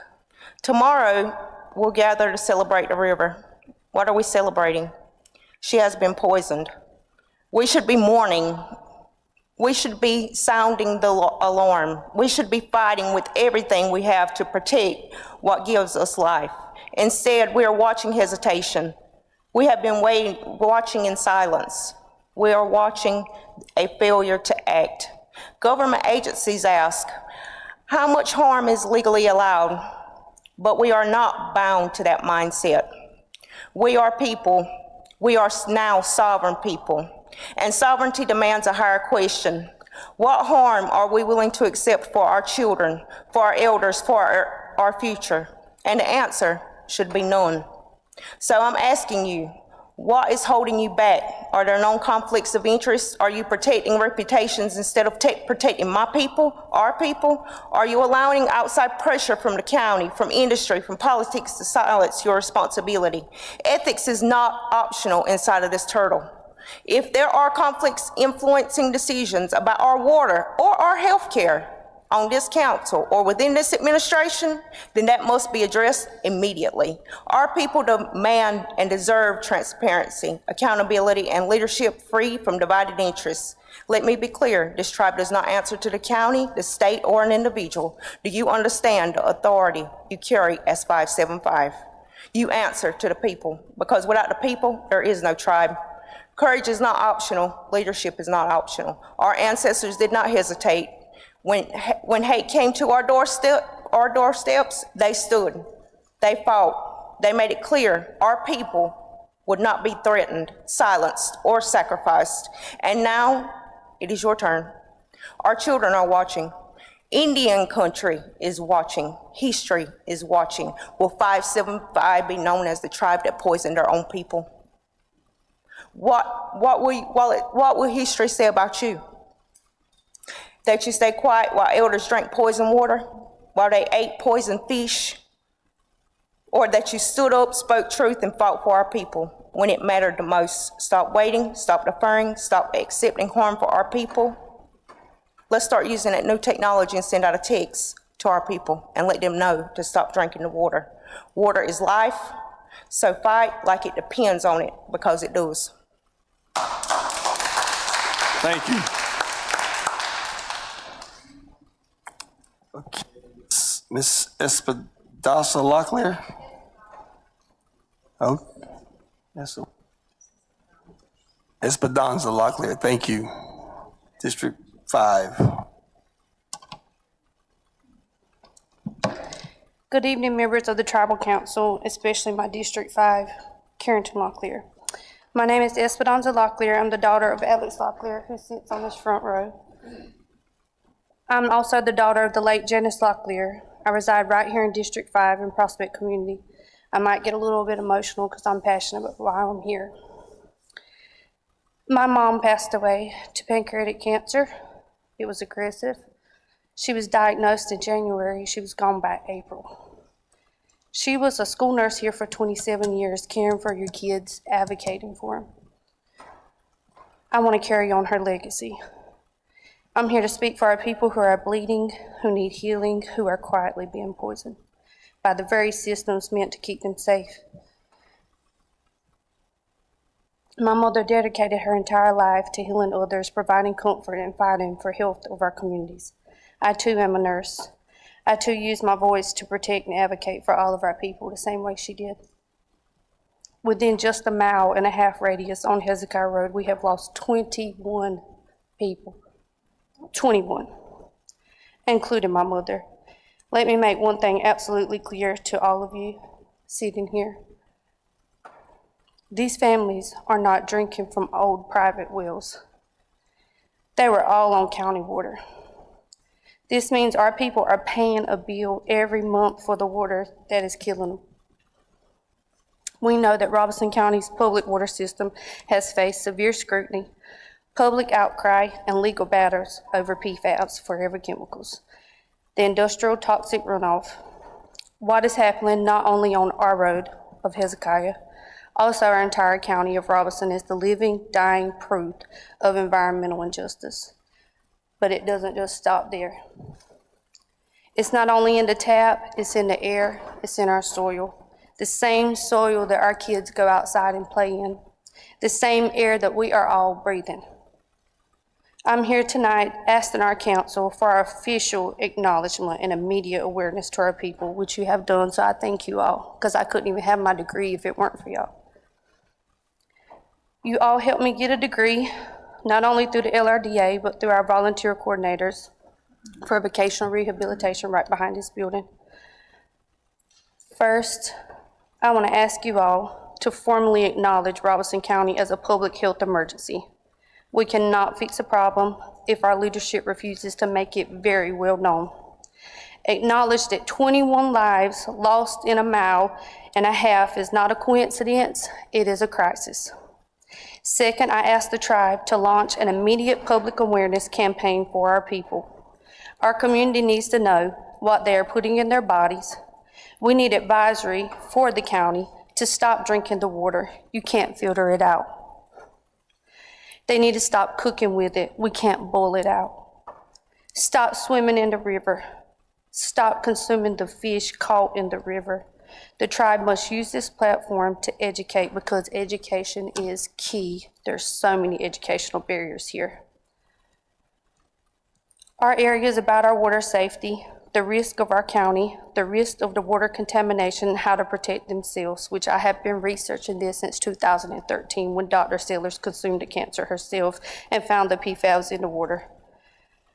They need to know how to protect themselves.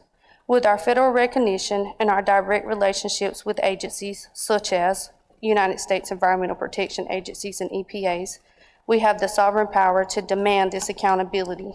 We do not have time to wait for our county to slowly drag its feet while our families are dying. Please help us bring healing for the ones who are bleeding, acknowledge our pain, raise the alarm for our communities, and stand with the families in our county. Thank you kindly. Thank you.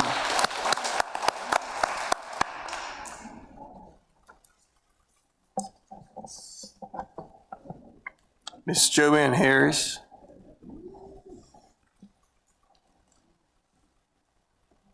You have 3 minutes.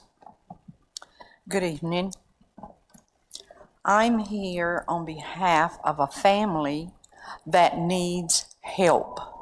They need housing. He was in the shower a few weeks ago and the entire shower fell through the floor.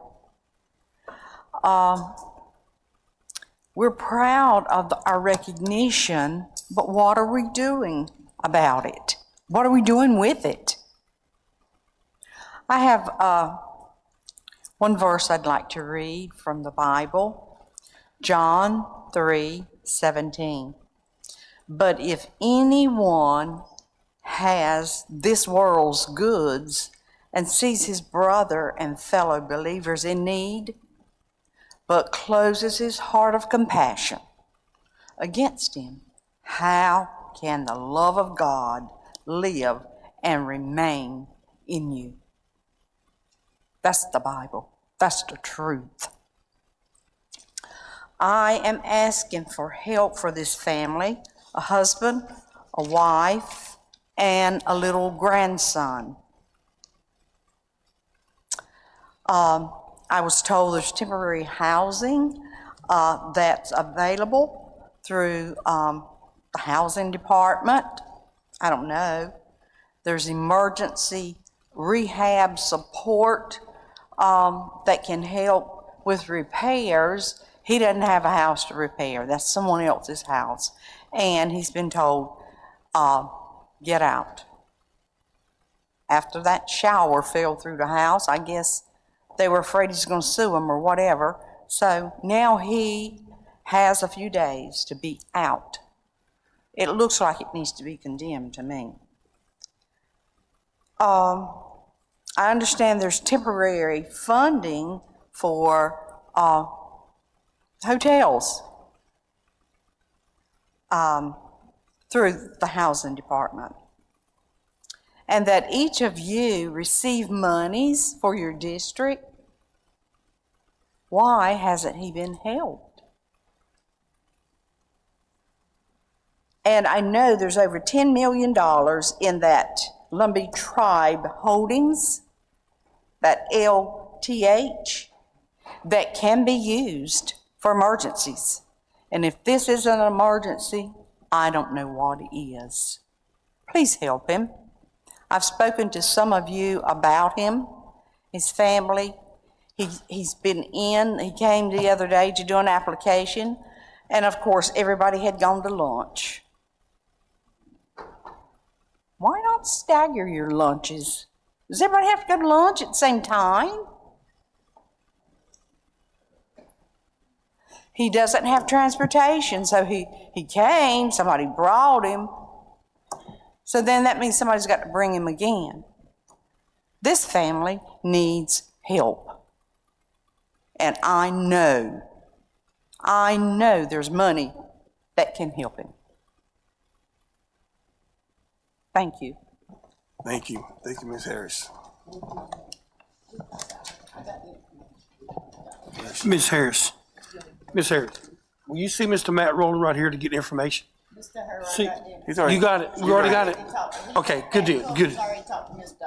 Wayne. He's taking care of it. Right? Okay, all right. Long as we got our information.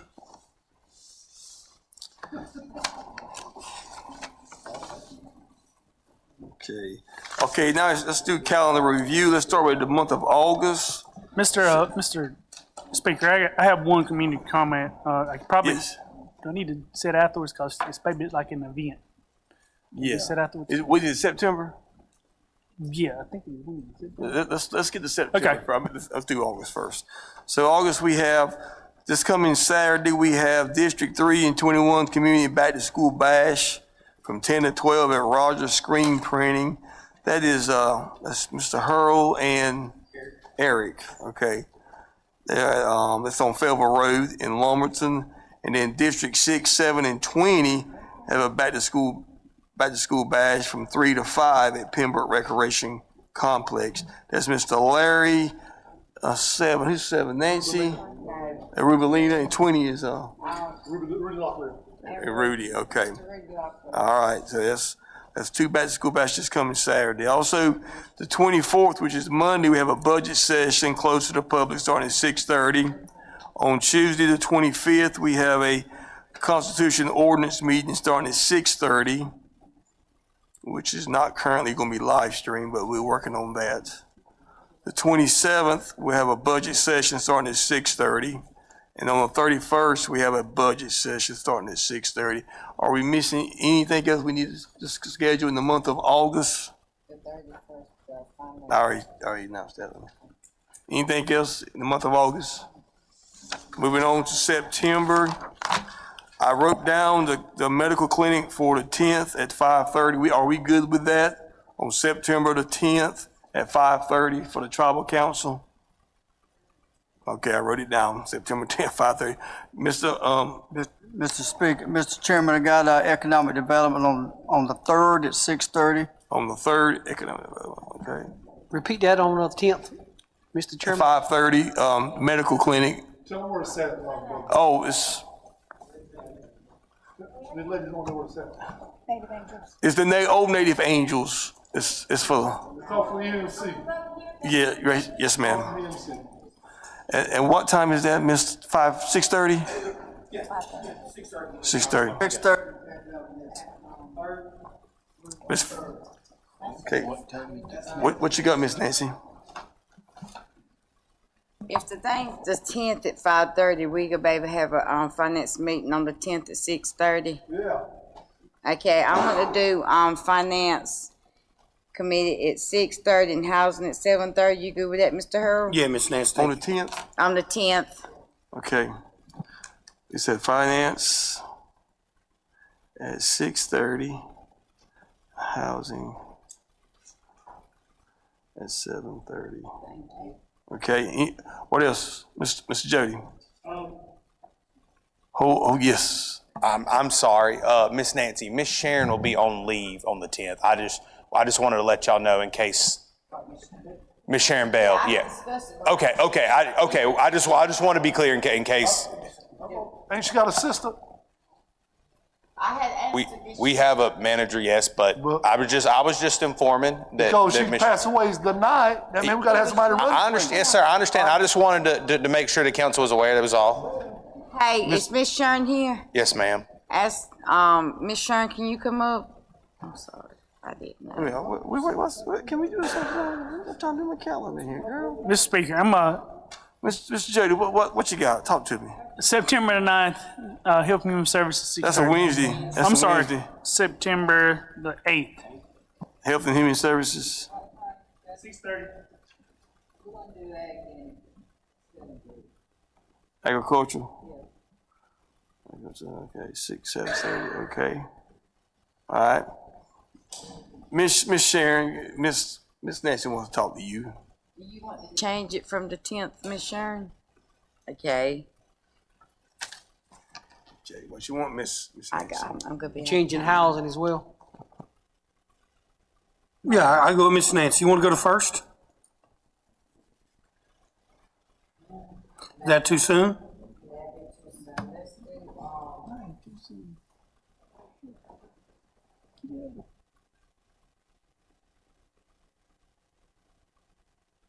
No.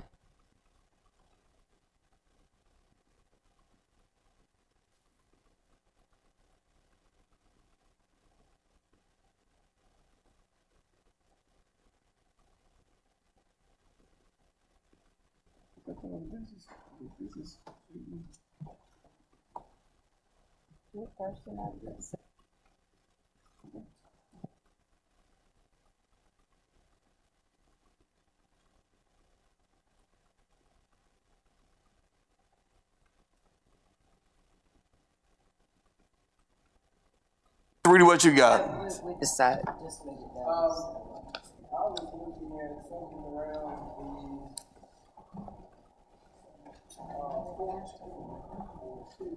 $14th, okay, or 15th, which?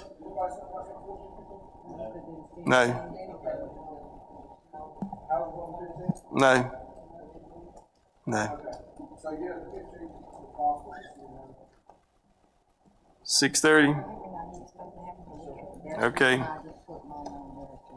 All right, so I have economic development at 6:30 on the 3rd of September. I had Health and Human Services on the 8th at 6:30, agriculture at 7:30 on the 8th, have the clinic, the medical clinic at 5:30 on the 10th, and then we have housing we have finance at 6:30, housing at 7:30 on the 10th also, and C&O at 6:30 on the 15th. Is that correct? They didn't move it. They left it there. Anything else? Yes, Mr. Larry. On September the 19th, I got a fun day in Wagram with District 11 and District 19. Fun day. From 11 till 2. You said District 19 and 11? Yes, sir. And where's this gonna be at? In Wagram? Okay. Okay, outstanding. All right. Anything, Mr. Rudy? So just a reminder for those that have purchased tickets, the Sheriff's Office Boots and Bow Tie Gala is on September the 4th, so that's Friday after next. Just get with me if you need your tickets, because I still have all y'all's tickets. Okay. Anything else? Mr. Let me read this. Yes. I was told to read this. This is for District 3, a member from District 3. A heartfelt thank you to the Lumbee Tribe of North Carolina, especially Mr. Reggie Brewer and the culture team for the support and participation in the MEMIW event honoring Miss Sarah Nicole Graham.